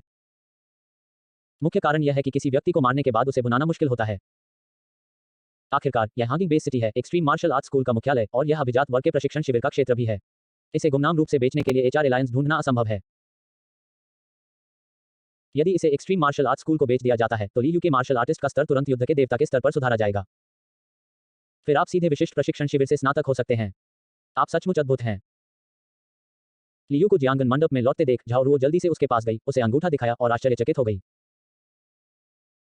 ली यू ने कोई जवाब नहीं दिया, बल्कि सिर्फ कंधे उचकाए, रेफ्रिजरेटर से पे की एक बोतल निकाली, उसे खोला और एक घूंट लिया। इसका उससे क्या संबंध है? अब तक ली यू ने केवल 9 परत थंडर ब्लेड के तीसरे स्तर में ही महारत हासिल की है। अभी भी 4 परतें अप्रयुक्त हैं। इसके अलावा ली यू के पास गोल्डन दायरे का प्रोटोटाइप भी है। ली यू। जियांगन मंडप के बाहर अचानक एक आवाज सुनाई दी। ली यू ने मुड़कर देखा तो पता चला कि वह जियांग फॉन्ग था। मेरे साथ आओ, ऊपर कोई तुमसे मिलना चाहता है। जियांग फॉन्ग आंगन में चली गई और अपनी आंखों में एक जटिल नजर के साथ ली यू को हाथ हिलाया। हालांकि उसे लगा कि ली यू वास्तव में असामान्य था, लेकिन जो उसे अब देखना चाहता था वह हॉन्ग था। एक्सट्रीम मार्शल आर्ट्स स्कूल के प्रधानाध्यापक हॉन्ग दुनिया के सबसे ताकतवर आदमी एक्सट्रीम मार्शल आर्ट्स स्कूल के सदस्यों के बीच एक भगवान की तरह हैं। ठीक है। ली यू ने अनुमान लगा लिया था कि कौन उससे मिलना चाहता है और उसने देरी करने की हिम्मत नहीं की, इसलिए वह उसके पीछे जियांगन मंडप से बाहर चला गया। आखिरकार भले ही हॉन्ग शहर के स्वामी लुओ जितना अच्छा नहीं है, वह भी भगवान का चुना हुआ पुत्र है। ग्रहों के स्तर का अपना एक क्षेत्र होता है। पृथ्वी की तो बात ही छोड़िए, यहां तक कि पूरी आकाशगंगा और पूरे ब्लैक ड्रैगन माउंटेन साम्राज्य में भी ऐसी कोई प्रतिभा नहीं है। जहां तक आगे की बात है तो क्यानबू ब्रह्मांड साम्राज्य का प्रश्न है। यह आश्चर्य की बात नहीं है। मालिक अंदर है, अंदर जाओ। जियांग फॉन्ग ली यू को लेकर तब तक चला जब तक वे अभिजात प्रशिक्षण शिविर के केंद्र में एक शांत कमरे के बाहर नहीं पहुंच गए। बैठना। जैसे ही मैं कमरे में दाखिल हुआ, मेरी नजर एक लंबे और मजबूत आदमी पर पड़ी, जिसके बाल छोटे थे, उसने काली जैकेट और काली पतलून पहन रखी थी और वह आराम से चाय की चुस्कियां ले रहा था। अति खूबसूरत। लेकिन ली यू ने अपने सिर में अचानक एक गर्जना महसूस की और उसके सामने सब कुछ अंधेरे में बदल गया, केवल छोटे बालों वाला आदमी अंधेरे के केंद्र में रह गया। झंकार। लेकिन तभी ली यू की आंखों में एक चमकदार सुनहरी रोशनी तेजी से चमक उठी। जब वह चमकदार सुनहरी रोशनी लगभग संघनित होकर पदार्थ में बदल गई तो ली यू के मन की गर्जना तुरंत गायब हो गई। धारणा, दृष्टि और स्पर्श भी सामान्य हो गए। क्या यह ग्रह स्तर है? ली यू अपने दिल में कड़वाहट से मुस्कुराया। केवल इस समय ही उन्हें अंततः यह समझ में आया कि ग्रहों की अजेयता से बाबाटा का क्या तात्पर्य था। मैदान। शिविर में और ली यू को जागते हुए देखकर काले कपड़े पहने हुए हॉन्ग ने तुरंत अपने हाथ में चाय का कप नीचे रख दिया, तिरसठ बैठ गया और उसके चेहरे पर आश्चर्य की झलक दिखाई दी। कृपया पढ़ें और अनुशंसा करें। हम आज मेरे बच्चे का जन्मदिन है, इसलिए मैं दोबारा डोमेन करूंगा। अविश्वसनीय। हॉन्ग ने आश्चर्य से ली यू की ओर देखा। यदि आप जिस बारे में बात कर रहे हैं वही मैंने अभी किया है तो इसे सर्वोत्तम स्थिति में भी प्रोटोटाइप नहीं माना जा सकता। ली यू ने अपना सिर थोड़ा हिलाया। नहीं, ऐसा इसलिए है क्योंकि आप इतने मजबूत नहीं हैं कि आप बल को मुक्त नहीं कर सकते और स्वाभाविक रूप से आप डोमेन को सक्रिय नहीं कर सकते। हॉन ने अपना हाथ हिलाया, उसे एक संक्षिप्त विवरण दिया, फिर खड़े होकर ली यू की ओर देखा। वान कुन ने आपकी रिपोर्ट की। सिर्फ 7 दिनों में ही आप रैंकिंग में शीर्ष 20 में आ गए, इसलिए मैं यहाँ आया। मैंने शुरू में सोचा था कि आपके बुनियादी भौतिक गुण प्राथमिक युद्ध देवता के स्तर तक पहुंच गए होंगे और आपका 9 परत वाला थंडर ब्लेड चौथे स्तर या उससे ऊपर तक पहुंच गया होगा। आपकी युद्ध शक्ति लगभग एक मध्यम स्तरीय युद्ध देवता के बराबर है। उस समय मैं जो कल्पना कर सकता था वह उसकी सीमा थी। आखिरकार तुम केवल 21 वर्ष के हो। हॉन रुका और जब उसने दोबारा बात की तो उसकी आवाज में आह का भाव था, लेकिन मुझे उम्मीद नहीं थी कि आप पहले से ही डोमेन को समझ चुके हैं। आपके क्षेत्र में किस प्रकार के प्रश्न पूछे जाते हैं? सोना। ली यू ने तुरंत जवाब दिया। इसमें कोई आश्चर्य की बात नहीं है कि आपने इतनी बड़ी मात्रा में सोना खरीदा, भले ही इसकी कीमत बोरेनास परिवार को नाराज करने के रूप में चुकानी पड़ी हो। पता चला है कि यह आध्यात्मिक साधना में सहायक हो सकता है। हाँ, मैंने पाया कि सोना युक्त अयस्क मुझे सोने के क्षेत्र को समझने में मदद कर सकते हैं। शुद्धता जितनी अधिक होगी, प्रभाव उतना ही बेहतर होगा। ली यू ने बिना किसी भावना के स्पष्ट अभिव्यक्ति के साथ उन कारणों को बताया जो उन्होंने बहुत पहले तैयार कर लिए थे। आखिरकार यह तथ्य छिपाना संभव हो सकता है कि उसने आम लोगों से इतना सोना अर्जित किया था, लेकिन उसके सामने हॉन से इसे छिपाना बहुत मुश्किल होगा। कम से कम ली यू की वर्तमान ताकत के साथ इसे हॉन से छिपाना बहुत मुश्किल है। बेहतर होगा कि आप खुलकर अपनी बात कह दें। उसे तो बस सोना चाहिए। शुद्धता जितनी अधिक होगी, प्रभाव उतना ही बेहतर होगा। हॉन ने थोड़ा सिर हिलाया। जहां तक सोने का सवाल है, मैं आपको समाधान के बारे में सोचने में मदद कर सकता हूं, लेकिन अपनी उम्मीदें बहुत ज्यादा मत बढ़ाइए। गुरु आपका धन्यवाद। ली यू ने तुरंत अपना आभार व्यक्त किया। जहां तक हॉन का यह कहना था कि उसे बहुत अधिक आशा नहीं रखनी चाहिए, ली यू ने इस पर ज्यादा ध्यान नहीं दिया। जैसा कि हम सभी जानते हैं, सोना बहुत मूल्यवान नहीं है, 400 चीनी युआन प्रति ग्राम और 400 मिलियन चीनी युआन प्रति टन। यह कीमत निश्चित रूप से आम लोगों के लिए एक खगोलीय आंकड़ा है, लेकिन युद्ध के देवता स्तर के एक योद्धा के लिए यह वास्तव में बस इतना ही है। हॉन जैसे शक्तिशाली व्यक्ति का तो जिक्र ही नहीं। हॉन जैसे ताकतवर आदमी के लिए, जो पहले ही शिखर पर पहुंच चुका है, धरती की मुद्रा बेमानी है। 10 करोड़ तो दूर, 100 अरब भी हो जाए तो क्या फर्क पड़ता है? जब पैसा अपनी भूमिका निभाने में विफल हो जाता है, तो वह रद्दी कागज से अलग नहीं होता। इसलिए जब उन्होंने कहा कि बहुत अधिक आशा न रखें, तो स्वाभाविक रूप से उनका तात्पर्य सोने की कीमत से नहीं, बल्कि उसके भंडार से था। ली याओ और उनकी पत्नी ने पोलेनास परिवार के माध्यम से एच.आर. एलायंस के स्वर्ण भंडार को खाली कर दिया, लेकिन वे केवल 170 टन सोना ही निकाल पाए। 5 प्रमुख शक्तियों के भंडार मानव संसाधन गठबंधन की तुलना में अधिक नहीं होंगे। कुल मात्रा 1000 टन से अधिक नहीं होनी चाहिए। वर्तमान खपत के आधार पर ली यू के लिए कई सिम्स प्रदर्शन करना पर्याप्त है। मुझे पता है कि आपने लियाओ, गिद और विनीना पोलेनास बिच्छू के इकलौते बेटे का सामना सिटी 003 के पास किया था और उसे मारने के लिए मजबूर हुए थे। इसके बाद ली याओ ने वांछित हत्यारे की पहचान के लिए बोलेनास परिवार के माध्यम से 100 अरब चीनी युआन का इनाम देने की पेशकश की। तो फिर आपने किसी और के माध्यम से इनाम का दावा किया। यह बोलते हुए हॉन के मुंह के कोने भी थोड़े ऊपर उठ गए। उसने वास्तव में उम्मीद नहीं की थी कि ली यू ऐसा कुछ कर पाएगी, लेकिन उन्होंने इसे ज्यादा गंभीरता से नहीं लिया। इसके बजाय उन्होंने ली यू के दृष्टिकोण को कुछ हद तक स्वीकार किया। आखिरकार उनकी नजर में एक साधारण योद्धा, जब तक कि उसे ऐसा करने के लिए मजबूर न किया जाए, 2 उच्च स्तरीय जनरलों द्वारा संरक्षित किसी व्यक्ति को कैसे मार सकता है? कोई भी देख सकता है कि उसकी रक्षा करने वाला कोई युद्ध देवता स्तर का बलवान व्यक्ति अवश्य है। जहां तक बाद में किसी और के माध्यम से इनाम का दावा करने की बात है, हॉन केवल इतना कह सका कि ली यू बहुत बहादुर थी। जिस व्यक्ति ने उसे इनाम लेने में मदद की वह बहुत बहादुर था। क्या उनकी जरूरतें पहले से ही पूरी नहीं हो रही हैं? ली यू ने कंधे उचकाकर जवाब दिया। आप लोगों को आपस में अपनी शिकायतें सुलझा लेनी चाहिए। मैं इसमें हस्तक्षेप नहीं करूंगा, लेकिन मैं गारंटी दे सकता हूं कि युद्ध के देवता से ज्यादा शक्तिशाली कोई भी व्यक्ति प्रकट नहीं होगा। हॉन ने ली यू की उदासीन अभिव्यक्ति को देखा, थोड़ा हंसा, अपना सिर हिलाया और एक वादा किया। मैं अपने और उस गिद लियाओ के बीच के मुद्दे को सुलझा सकता हूं, लेकिन मुझे डर है कि वे हताश हो जाएंगे। चिंता मत करो, अब मुझे पता चल गया है कि उनमें ऐसा करने का साहस नहीं होगा। हॉन की अभिव्यक्ति शांत और आत्मविश्वास से भरी थी। तो फिर मैं बस उनके आने और मरने का इंतजार करूंगा। हॉन बहुत आश्वस्त था और ली यू भी बहुत आश्वस्त था। उसने अनुमान लगाया कि ली याओ इस महीने कार्रवाई करने से खुद को नहीं रोक पाएगा। आखिरकार उनकी नजर में ली यू की ताकत बहुत तेजी से बढ़ी। वह केवल 21 वर्ष का है, लेकिन वह पहले से ही एक साधारण मध्य स्तरीय युद्ध देवता स्तर के योद्धा के बराबर है। यदि हम और इंतजार करेंगे तो ज्यादा समय नहीं लगेगा जब वह युद्ध के देवता से भी अधिक शक्तिशाली व्यक्ति बन जाएगा और यहां तक कि सेनेटर भी बन जाएगा। खैर, ऑस्ट्रेलिया में यह जिंदगी मरण का रोमांच जल्दी शुरू होगा। आपको ली याओ को जल्द से जल्द खत्म कर देना चाहिए। इस तरह आपको उसके द्वारा आपके परिवार को नुकसान पहुंचाने की चिंता नहीं करनी पड़ेगी। तो फिर मैं आपको याद दिला दूं कि ली याओ एक बार एक प्राचीन सभ्यता के खंडहरों से निकले थे और उन्हें एक ब्लैक गॉड सूट मिला था। इस ब्लैक गॉड सूट का काम यह है कि इसे इच्छानुसार किसी भी पोशाक में बदला जा सकता है, जिसमें 100% सुरक्षा वाला युद्ध सूट भी शामिल है।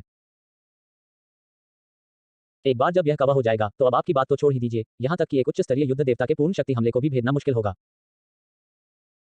हॉन ने एक पल सोचा और कहा, लुओ फैंग भी है, वही आदमी जिसने तुम्हें इनाम इकट्ठा करने में मदद की थी। वह भी काफी प्रतिभाशाली है और उसे कल भी लेवल टेस्ट के लिए प्रशिक्षण शिविर में ले जाया जाएगा। जहां तक इस बात का सवाल है कि क्या वह समय से पहले शुरू होने वाले जीवन या मृत्यु के साहसिक कार्य में भाग लेगा, यह उसकी इच्छा पर निर्भर करता है। आमतौर पर नए छात्रों को भी जीवन मरण के रोमांच में भाग लेने की आवश्यकता होती है, लेकिन लुओ फैंग, जो सिर्फ 2 दिनों के लिए प्रशिक्षण शिविर में प्रवेश किया था और उसे जल्दी ही जीवन मरण के रोमांच का सामना करना पड़ा, को एक विशेष मामला माना गया। विशेष मामलों में विशेष उपचार की आवश्यकता होती है। अगर लुओ फैंग भाग लेने के लिए तैयार नहीं है, तो कोई बड़ी बात नहीं है। हाँ, मैं उसे जानता हूँ। मास्टर, मुझे उसके लिए ड्रैगन रक्त का एक हिस्सा चाहिए। ली यू ने थोड़ा सिर हिलाया। आखिरकार, तारीख के हिसाब से तो लुओ फैंग को यहाँ होना ही चाहिए। उसके लिए ड्रैगन के खून का एक हिस्सा देने का अनुरोध। कारण? हॉन की पूछताछ सरल और सीधी थी। वह एक अध्यात्मवादी है। ड्रैगन का रक्त पीने के बाद उसकी शारीरिक क्षमता लगभग युद्ध के देवता के स्तर तक पहुंच सकती है। मानसिक गुरु। हान ने थोड़ा सिर हिलाया। अगर किसी मानसिक रोगी की शारीरिक क्षमता युद्ध देवता के स्तर तक पहुंच जाती है, तो उस मानसिक रोगी का स्तर उच्च स्तरीय युद्ध देवता स्तर का होगा। हाँ, वान कुन तुम्हें ड्रैगन का खून देगा। आज बहुत सारी चीजें चल रही हैं, इसलिए मैं बस यह अध्याय खत्म करता हूं। कल जारी रखूंगा। अध्याय 64 ऑस्ट्रेलियाई महाद्वीप। शांत कमरे से बाहर निकलते हुए लियू ने ड्रैगन रक्त से भरा लोहे का बक्सा लिया, जो उसे वान कुन, जिसे इंस्पेक्टर वान के नाम से भी जाना जाता है, द्वारा दिया गया था, और जियांगन मंडप की ओर चल दिया। जैसे जैसे मैं चल रहा था, मेरे मन में कुछ विचार कौंध रहे थे। हॉन की योजना मूल उपन्यास के समान ही होनी चाहिए। मैं ली याओ दंपति को अपनी सांड के पत्थर के रूप में उपयोग करना चाहता हूं। तो पर आजा। ली यू ने कंधे उचका दिए और ज्यादा परवाह नहीं की। खैर, अपनी मौजूदा ताकत के दम पर वह ली याओ जैसे उच्च स्तरीय युद्ध देवता से मुकाबला कर सकता था। लेकिन यदि ली याओ की हत्या कर दी जाती है, तो इनाम से होने वाली मानसिक क्षति की भरपाई किससे की जाएगी? क्या आप पोलेनास की तलाश में हैं? ऐसा लगता है कि यह काम कर रहा है। भाई यू। ली याओ के बाद की समस्या का समाधान कैसे निकाले, इस बारे में सोच ही रही थी कि तभी जियांगन मंडप के द्वार से एक आकृति बाहर निकली। वह एक हृष्ट-पुष्ट युवक था। वह लुओ फैंग के अलावा और कौन हो सकता था? ऑस्ट्रेलिया में अभिजात वर्ग के प्रशिक्षण शिविर का जीवन या मृत्यु का साहसिक कार्य जल्दी शुरू हो जाता है। हुआक्सिया, एक जियांगन आधार शहर, जियांगन परिदृश्य। यह स्पष्ट है कि इसका क्या मतलब है। ली याओ का चेहरा उदास था। एक्सट्रीम मार्शल आर्ट्स स्कूल को पता था कि ली यू का उससे खून का झगड़ा है, जो तब तक खत्म नहीं होगा जब तक उनमें से एक की मौत न हो जाए, लेकिन फिर भी उन्होंने समय से पहले ही ऑस्ट्रेलिया में जिंदगी मौत का रोमांच शुरू कर दिया। उसके सामने बदला लेने का अवसर रखें। ली याओ को स्वाभाविक रूप से पता था कि ऐसा क्यों है। इसका मतलब है कि उसे ली यू के लिए सांड की सांड के पत्थर के रूप में इस्तेमाल करना। ये बहुत निर्दयी है। ली याओ के चेहरे पर एक क्रूर भाव उभर आया और उसकी आंखों में एक ठंडी चमक चमक उठी। हालांकि वह अभी भी वहीं खड़ा था, लेकिन यह स्पष्ट था कि वह इतना क्रोधित था कि वह नियंत्रण खोने के कगार पर था। लेकिन यह सामान्य बात है। ली याओ के पुत्र और इकलौते पुत्र ली वेई की मृत्यु ली यू के हाथों हुई। फिर एक्सट्रीम मार्शल आर्ट्स स्कूल भी चाहता है कि वह एक पिता के रूप में ली यू के लिए सांड की तीली का काम करे। वह कैसे शांत मन रख सकता है? मेरे लिए उड़ान की व्यवस्था करें। मैं ऑस्ट्रेलिया की मुख्य भूमि पर जाना चाहता हूं। इस दल में कुछ विशिष्ट लोग शामिल होंगे और ये सीधे चीन से आएंगे। इसकी व्यवस्था करने में आपको कितना समय लगेगा? काफी देर बाद ली याओ ने धीरे से अपनी आंखें खोली और धीमी आवाज में बोला। वह जानता था कि यह एक जाल है, लेकिन कुछ चीजों के लिए, भले ही वह यह जानता हो, उसके पास आगे बढ़ने के अलावा कोई विकल्प नहीं था। ली यू ने अब तक जो प्रतिभा दिखाई है, यदि वह अभी जाकर ली यू के लिए सांड बनाने का काम नहीं करते हैं, तो 2 साल में वह सांड बनाने के योग्य भी नहीं रहेंगे। इसके अलावा दोनों पक्ष एक दूसरे के प्राणघातक शत्रु बन गए हैं, चाहे वह अपने लिए हो या अपने बेटे का बदला लेने के लिए। हालांकि वह जानता था कि ऑस्ट्रेलियाई महाद्वीप एक जाल है, फिर भी उसके पास आगे बढ़ने के अलावा कोई विकल्प नहीं था। आधे घंटे में मैं आपको प्रशिक्षित योद्धाओं की एक टीम के रूप में विमान पर चढ़ा सकता हूं, और फिर जब हम ऑस्ट्रेलियाई महाद्वीप के मध्य से गुजरेंगे तो आपको विमान से उतार दूंगा। विनीना ने ली याओ की ओर देखा और धीरे से पूछा, तुम अपने साथ क्या ले जाओगे? लेजर तोप। ली याओ की आवाज धीमी थी। उसे सानने दो। जरूर। मुझे आश्चर्य है कि क्या तुम्हारे एक्सट्रीम मार्शल आर्ट्स स्कूल का यह प्रतिभाशाली लड़का लेजर तोप का सामना कर पाएगा। असंभव। विनीना ने सिर हिलाकर मना कर दिया। चीन में सेना और सरकार बहुत ताकतवर हैं। यह यूरोपीय संघ नहीं है। मैं ज्यादा से ज्यादा यही कर सकती हूँ कि आपके लिए किसी यात्री विमान में चढ़ने का इंतजाम कर दूं। जहां तक लेजर तोपों जैसी चीजों की बात है, तो बोलानस परिवार के सारे संपर्कों का इस्तेमाल करके भी इसे हासिल करना मुश्किल होगा। क्या कोई रास्ता नहीं है? ली याओ ने भौहें चढ़ाईं। ली याओ को ली यू की ताकत का अंदाजा नहीं था। वह अभिजात वर्ग के प्रशिक्षण शिविर में उसकी वर्तमान रैंकिंग से सिर्फ यही अंदाजा लगा सकता था कि उसकी ताकत किसी मध्यम स्तरीय युद्ध देवता से ज्यादा है। और कितनी ज्यादा, यह कोई नहीं जानता था। लेकिन चूंकि एक्सट्रीम मार्शल आर्ट्स स्कूल इतने आत्मविश्वास से ऑस्ट्रेलियाई महाद्वीप के लिए जीवन मरण के साहसिक कार्य को पहले से ही शुरू कर सकता है, इसका मतलब है कि वे मानते हैं कि लियू की वर्तमान ताकत के साथ वह कम से कम अपना जीवन उनके हाथों में रख सकता है। इसलिए सुरक्षा के लिए लियाओ ने अपने साथ एक लेजर तोप लाने के बारे में सोचा, लेकिन उसने उम्मीद नहीं की थी कि विनीना सीधे मना कर देगी। इसे चीन से लाना असंभव है। लेजर तोपों की तो बात ही छोड़िए, बड़े हथियारों को भी अगर चीन से बाहर ले जाना हो तो पहले से सूचना देनी होगी। आखिरकार चीन में यदि एचआर एलायंस के सभी परिवार एक साथ आ भी जाएं, तो भी वे अर्थव्यवस्था पर अधिकतम एक निश्चित प्रभाव ही डाल पाएंगे। वह यूरोपीय संघ के देशों की तरह नहीं है, जहां लाभ ही सब कुछ चलाता है। हालांकि विनीना भी बदला लेने को आतुर थी, बोरेना परिवार के मुखिया की छोटी बहन होने के नाते उसने फिर भी कुछ समझदारी बरती।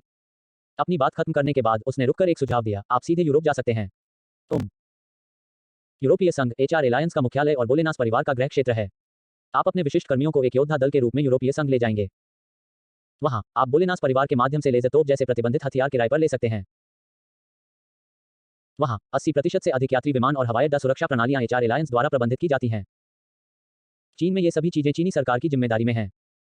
ठीक है, चलो इसे इस तरह करते हैं। ली याओ ने थोड़ा सिर हिलाया। जहां तक समय की बर्बादी का सवाल है, महत्वहीन। चूंकि आप ऐसा करने जा रहे हैं, इसलिए यह सुनिश्चित करने का पूरा प्रयास करें कि यह एक ही बार में और हमेशा के लिए हल हो जाए। और हाँ, अवसर सीमित है। अगर ऐसा ही चलता रहा, अगर ली यू युद्ध के देवता से भी ऊपर एक शक्तिशाली सेनेटर बन गया, तो बदला लेने के बारे में सोचने की जरूरत ही नहीं पड़ेगी। यह तो गनीमत है कि ली यू उसे मारने नहीं आता। एक बार ली यू की हत्या हो गई, तो मैं उसके परिवार को मौत से भी बदतर स्थिति में डाल दूंगा। सबने लंच खत्म कर लिया है ना? अब आप तैयार हो सकते हैं। होनिंग बे सिटी के हवाई अड्डे पर एक बड़े यात्री विमान में extreme martial arts elite training camp के सभी 184 छात्र और एक दर्जन से ज्यादा वॉर गॉड शिक्षक मौजूद थे। यात्री विमान 3 मंजिलें में बटा हुआ था और हर मंजिल के सामने एक विशाल एलसीडी स्क्रीन लगी थी। डिस्प्ले स्क्रीन पर एक वीडियो चल रहा था, जिसमें एक युद्ध देवता स्तर का शिक्षक विज्ञान व्याख्यान दे रहा था। इसकी विषय वस्तु मोटे तौर पर ऑस्ट्रेलियाई महाद्वीप की वर्तमान स्थिति, मौजूदा खतरों और इन छात्रों के लिए सबसे बड़ा खतरा क्या है के बारे में है। वीडियो पूरे समय लूप में चलता रहा और कई छात्रों ने इसे ध्यानपूर्वक देखा। यहां तक कि वे वास्तव में इनमें से अधिकांश बातें जानते भी हैं। भाई शीजियांग, भाई लियू, भाई लुओ फैंग, अगर हम ऑस्ट्रेलियाई महाद्वीप नहीं पा सकते तो हम चारों एक टीम क्यों न बना लें? झाओ रुओ ने धीमी आवाज में पूछा। क्या आपको यकीन है? शी जियांग ने थोड़ा भौहें चढ़ाई। मूल उपन्यास में लुओ फैंग ने उनसे मिलने से साफ इनकार कर दिया था और अब तो वह झाओ रुओ को लगभग जानते ही नहीं थे। आखिरकार झाओ रुओ की ताकत वाकई थोड़ी कमजोर थी। उनकी युद्ध शक्ति युद्ध के देवता के स्तर की भी नहीं थी। उन्हें सिर्फ एक अच्छा उच्च स्तरीय सेनापति स्तर का योद्धा ही कहा जा सकता था। शी जियांग लुओ फैंग के लिए ऑस्ट्रेलियाई महाद्वीप में कई तरह के राक्षस हैं और उनमें से ज्यादातर शक्तिशाली हैं।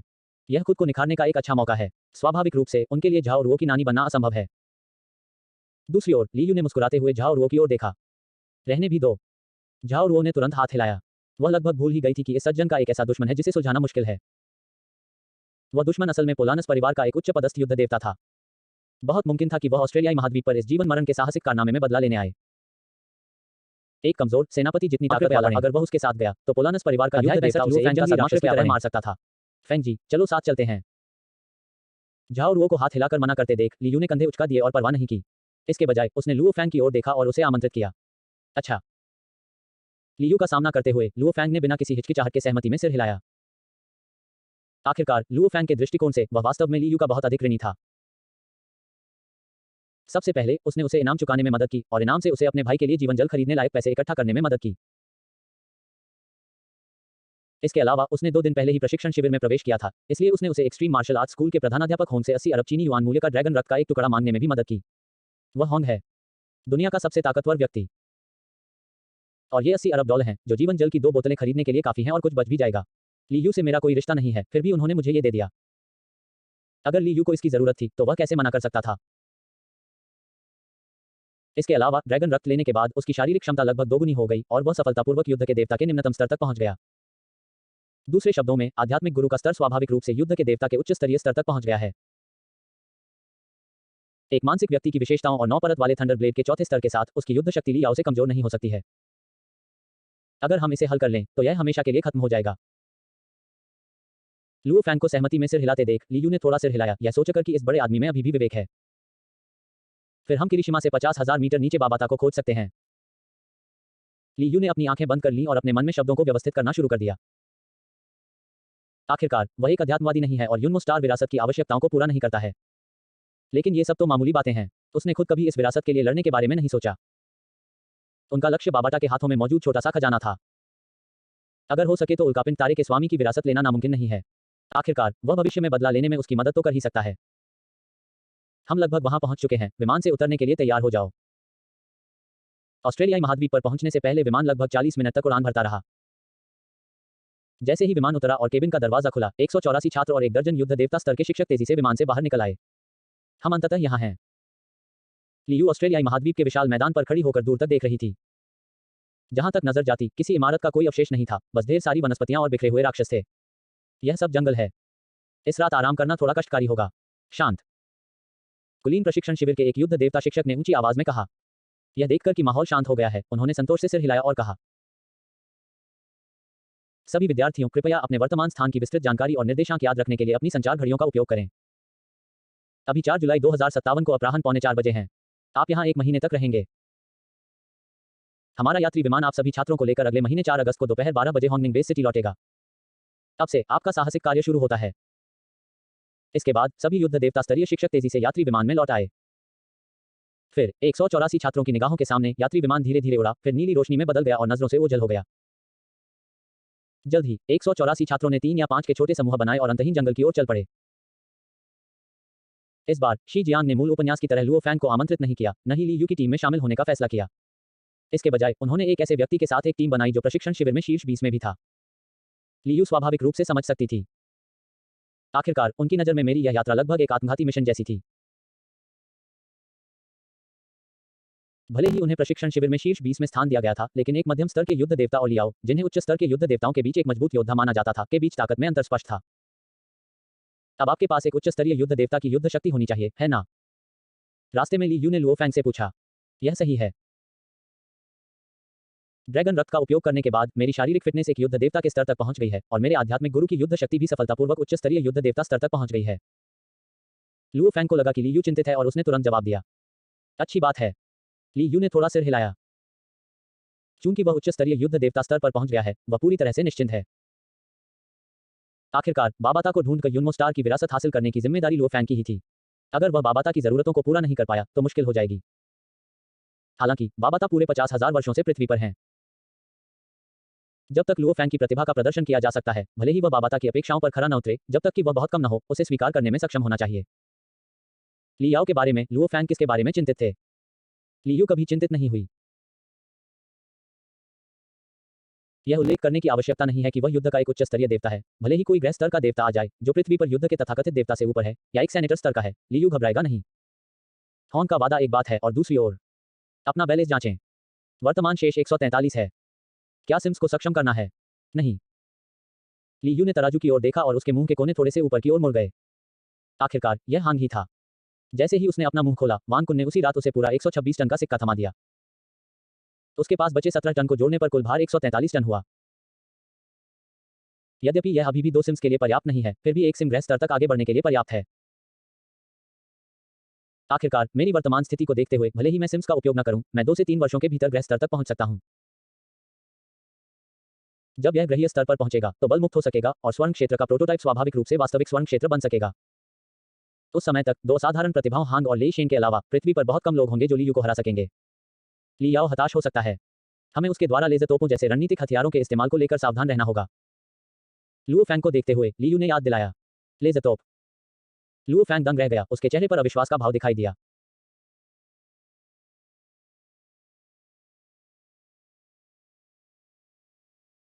चीन की शिक्षा और इंटरनेट युग की विशेषताओं के कारण लोगों की दृष्टि अपेक्षाकृत व्यापक हो सकती है, लेकिन लुओ फैंग के अवचेतन और अनुभूति में लेजर तोपें और परमाणु हथियार थर्मल हथियारों के बीच पूर्ण ट्रम्प कार्ड हैं जो मनुष्य बना सकते हैं, विशेष रूप से उच्च स्तरीय लेजर तोपें, लेकिन उनका उपयोग केवल शक्तिशाली राक्षसों से निपटने के लिए शहरों द्वारा किया जाता है और उन्हें सख्ती से नियंत्रित किया जाता है। चूंकि लियाओ पहले ही लेजर तोप का इस्तेमाल कर चुका था, इसलिए यह कम स्तर की तो नहीं हो सकती थी। कम से कम यह उस स्तर की तो थी जो राजा स्तर के राक्षस को संभाल सके। अन्यथा पूर्णतः सुरक्षित रहना असंभव है।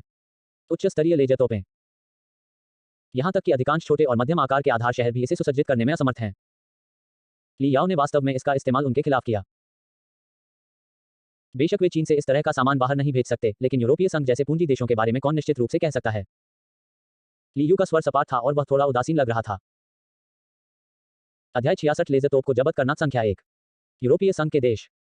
लुओ फैंग की अभिव्यक्ति कुछ बदसूरत हो गई। ज्यादा डरने की जरूरत नहीं है। लेजर तोप सचमुच शक्तिशाली है, लेकिन शर्त यह है कि वह हमारे निर्देशांक प्राप्त कर सके और सटीक हमले कर सके। ली यू का चेहरा शांत था जब उसने अपनी संचार घड़ी पर पावर बटन को दबाना और उसे दबाए रखना शुरू किया। बूंद। हल्की सी आवाज के साथ संचार घड़ी बंद हो गई। ली यू ने तुरंत स्पष्टीकरण दिया, हमारी लोकेशन जानने का एकमात्र तरीका संचार घड़ी को कॉल करके लोकेशन जानना है। हमें बस घड़ी की बिजली काट देनी होगी। लियाओ सटीक स्थान नहीं जान पाएगा और स्वाभाविक रूप से लेजर तोप का उपयोग भी नहीं कर पाएगा।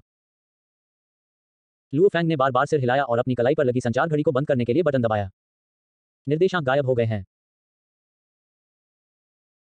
शांत समुद्र के ऊपर ऑस्ट्रेलियाई महाद्वीप के लिए उड़ान भर रहे एक लड़ाकू विमान पर लियाओ का चेहरा उदास था और उसकी बाघ जैसी आंखें संचार घड़ी पर विनीना के प्रक्षेपण पर टिकी हुई थीं।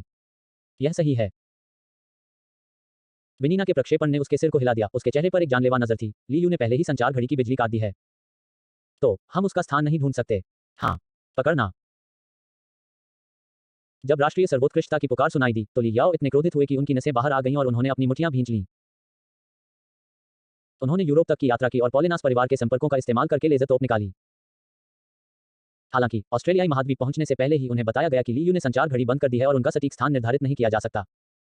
तुम क्या खेल रहे हो? ऑस्ट्रेलियाई महाद्वीप बहुत विशाल है।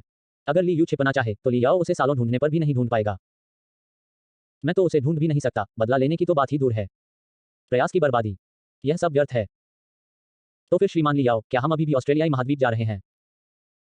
लड़ाकू पायलट ने लगभग पागल लियाओ की ओर देखा और कमजोरी से पूछा। जारी रखना। लियाओ की आंखें लाल थीं और उनकी आवाज धीमी थी। वह शर्त लगा रहा था कि ली यू आवेग में आकर काम करेगी। आखिरकार, चूंकि उसने पहले से शुरू हुए जीवन मरण के साहसिक कार्य में भाग लेने और ऑस्ट्रेलियाई महाद्वीप तक जाने का साहस किया था, इसका मतलब था कि उसकी शक्ति शायद युद्ध के उच्च स्तरीय देवता के स्तर तक पहुंच गई थी और उसे विश्वास था कि वह उससे लड़ सकता है। लियाओ ने भी इस पहलू को ध्यान में रखा, इसलिए वह दुश्मन को एक ही गोली से मार गिराने के लिए विशेष रूप से अपने साथ एक लेजर तोप लाया। लेकिन जब तक ली यू भगवान के दृष्टिकोण में नहीं खड़ा था, तब तक उसे पता नहीं चलता कि उसने उससे निपटने के लिए लेजर तोप को जुटा लिया है। इसलिए जब तक ली यू कार्रवाई करने से खुद को नहीं रोक पाता और लेजर तोप से बंद रहता, तब तक वह तुरंत मारा जाता। कोई भी अपवाद नहीं होंगे। जब तक वह ली यू को मार देता है, वह ली यू के परिवार से किसी भी तरह से बदला ले सकता है। हॉन की सुरक्षा के बारे में, इसका आधार यह है कि ली यू जीवित है। यदि ली यू की मृत्यु हो जाती है, जब तक कि लियाओ ने इतनी निर्दयता से कार्य नहीं किया और प्रभाव बहुत बुरा नहीं था, जिससे जनता की राय में लहर पैदा हो गई, तो एक्सट्रीम मार्शल आर्ट्स स्कूल इससे कोई बड़ी बात नहीं करेगा और बस आंखें मूंद लेगा। और जनता की राय, यह HR एलायंस की विशेषता है। यह लियाओ सचमुच क्रूर है। लियाओ चांग ली यू से छुटकारा पाने के बाद उसके परिवार से बदला लेने के बारे में सोच ही रहा था कि तभी हांगनिंग बेस सिटी स्थित एक्सट्रीम मार्शल आर्ट्स स्कूल के मुख्यालय से एक काले रंग का त्रिकोणीय लड़ाकू विमान ऊपर उठा। लड़ाकू विमान के अंदर एक पायलट और 2 यात्री थे। उनकी त्वचा के रंग को देखते हुए वे क्रमशः भारतीय और चीनी होने चाहिए। किसने कहा कि ऐसा नहीं था? ली यू से निपटने के लिए उन्होंने न केवल 3 युद्ध देवताओं को काम पर रखा, बल्कि उन्होंने लेजर तोपें भी निकाली। दोनों यात्रियों में से हटे कट्टे और थोड़े घुंघराले बालों वाला भारतीय आदमी अजीब चीनी भाषा में बोल रहा था। आह भरने के बाद वह खुद को व्यंग करने से नहीं रोक पाया। वे 3 युद्ध देवता वास्तव में इस काम को करने के लिए काफी बहादुर हैं। वे शायद सोचते हैं कि ली यू जैसे 20 की उम्र के आसपास के युवक से निपटना आसान है, और वे यह भी मानते हैं कि हमारा एक्सट्रीम मार्शल आर्ट्स स्कूल उनके जैसे किराए के युद्ध देवताओं के लिए परेशानी का कारण नहीं बनेगा। पीली चमड़ी वाला हट्टा कट्टा आदमी जोर से हंस पड़ा, उसे इसकी जरा भी परवाह नहीं थी। हालांकि ज्यादातर भाड़े के सैनिक एक्सट्रीम मार्शल आर्ट्स स्कूल को भड़काने की हिम्मत नहीं करते, फिर भी दुनिया में बहादुर लोगों की हमेशा कमी रहती है। यह समझ में आता है कि कुछ भाड़े के सैनिक काम पर रखे जाने को तैयार हैं। आखिरकार लियाओ द्वारा दी गई कीमत वास्तव में कम नहीं थी। उन्हें मिली जानकारी के अनुसार जिन 3 युद्ध देवता स्तर के योद्धाओं को काम पर रखा गया था, उनमें से एक मध्यम स्तर का युद्ध देवता था और 2 प्राथमिक युद्ध देवता स्तर के थे। प्राथमिक युद्ध देवता को दिया जाने वाला पारिश्रमिक 1.5 अरब यूरो था और मध्य स्तर के युद्ध देवता को इसका दोगुना यानी 3 अरब यूरो। यह पहले से ही बहुत अच्छा पारिश्रमिक है, जो इन युद्ध देवताओं की वार्षिक आय के बराबर है। उन्हें बस एक 21 वर्षीय युवक को घेरकर मारना था। और ऐसी लेजर तोपें भी हैं जो राजा स्तर के राक्षसों को गंभीर रूप से नुकसान पहुंचा सकती हैं, खासकर जब नेता एक उच्च स्तरीय युद्ध देवता स्तर का योद्धा हो। भले ही इन दोनों लोगों ने इंस्पेक्टर वांग से ली यू की लड़ाकू ताकत के बारे में नहीं सीखा होता, फिर भी वे उसके द्वारा लुभाए जाते। यह तो सिर्फ दिखावा है और मैंने इससे 1 साल की कमाई कर ली है। पर अब उनमें से कोई भी कीमत दोगुनी करने पर विचार नहीं करेगा।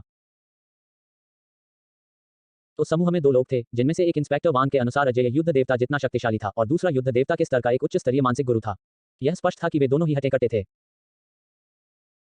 केवल 1 साल के अतिरिक्त पैसे के लिए जीवन और मौत से जूझते हुए उन दोनों को लगा कि सामान्य बुद्धि वाला कोई भी व्यक्ति ऐसा काम नहीं करेगा। ऑस्ट्रेलियाई महाद्वीप पर लियाओ और उनकी टीम का लड़ाकू विमान अभी 3 घंटे से भी कम समय पहले उतरा था। बेस पर विशिष्ट योद्धाओं का एक समूह तैनात था और विद्वानों का एक समूह परिष्कृत उपकरणों का परीक्षण कर रहा था। अचानक उनके सामने एक काला त्रिकोणीय लड़ाकू विमान प्रकट हुआ। यह एक्सट्रीम मार्शल आर्ट्स स्कूल का लड़ाकू विमान है। इन विशिष्ट योद्धाओं ने शीघ्र ही पहचान लिया कि यह लड़ाकू विमान किस गुट का है। आखिरकार पृथ्वी पर केवल एक्सट्रीम मार्शल आर्ट्स स्कूल ही इस आकार के लड़ाकू विमानों का बड़े पैमाने पर उत्पादन कर सकता है। एक्सट्रीम मार्शल आर्ट्स स्कूल के अलावा अन्य बल मुख्य रूप से उड़न तश्तरियों के आकार के लड़ाकू विमान बनाते हैं। अमेरिकी सरकार, यूरोपीय संघ सरकार और अन्य ताकतों ने संयुक्त रूप से एक्सट्रीम मार्शल आर्ट्स स्कूल से मानव जाति की समग्र प्रगति के लिए त्रिकोणीय लड़ाकू की विनिर्माण तकनीक का खुलासा करने का अनुरोध किया है। लेकिन हॉन्ग ने उनकी बिल्कुल भी उपेक्षा की। ओका लॉ संप्रदाय। त्रिकोणीय लड़ाकू विमान का हैच खुला और दो आकृतियां सीधे बाहर कूद पड़ीं। भीड़ में मौजूद एक युद्ध देवता स्तर के योद्धा ने तुरंत उनकी पहचान ली और दंग रह गया। आखिरकार कोई भी योद्धा जो युद्ध देवता स्तर तक पहुंच गया है वह युद्ध देवता महल में शामिल हो जाएगा, इसलिए उसने स्वाभाविक रूप से पहचान लिया कि ये दोनों युद्ध देवता महल में हैं और प्रसिद्ध व्यक्ति भी हैं। क्या यह जेम्स नहीं है? बहुत समय हो गया मिलते हुए। ताइज़ोंग के नाम से जाना जाने वाला चीनी हट्टा कट्टा आदमी थोड़ा मुस्कुराया, फिर सबकी ओर देखा। पृथ्वी गठबंधन के सख्त नियम हैं जो मनुष्यों को अपने खिलाफ लेजर तोपों का उपयोग करने से पूरी तरह रोकते हैं। हेडमास्टर के आदेशानुसार हमें यह लेजर तोप ले जानी होगी। अब आप लेजर तोप को अलग कर देंगे, इसे एक बक्से में रख देंगे और फिर इसे उस लड़ाकू विमान में ले जाएंगे जिसे हम यहां ला रहे हैं। यद्यपि ताइज़ोंग के चेहरे पर मुस्कान थी, लेकिन उसके स्वर में संदेह की कोई गुंजाइश नहीं थी। लियाओ द्वारा लाए गए कई कुलीनकर्मी केवल दो युद्ध देवताओं ताइज़ोंग और पुका के आदेशों का पालन कर सकते थे और उन्होंने लेजर तोपों को त्रिकोणीय लड़ाकू विमानों में भेज दिया जिसमें वे सवार थे। फिर उन्होंने जल्दी से लियाओ को सूचित किया जो ली यू की तलाश में थे।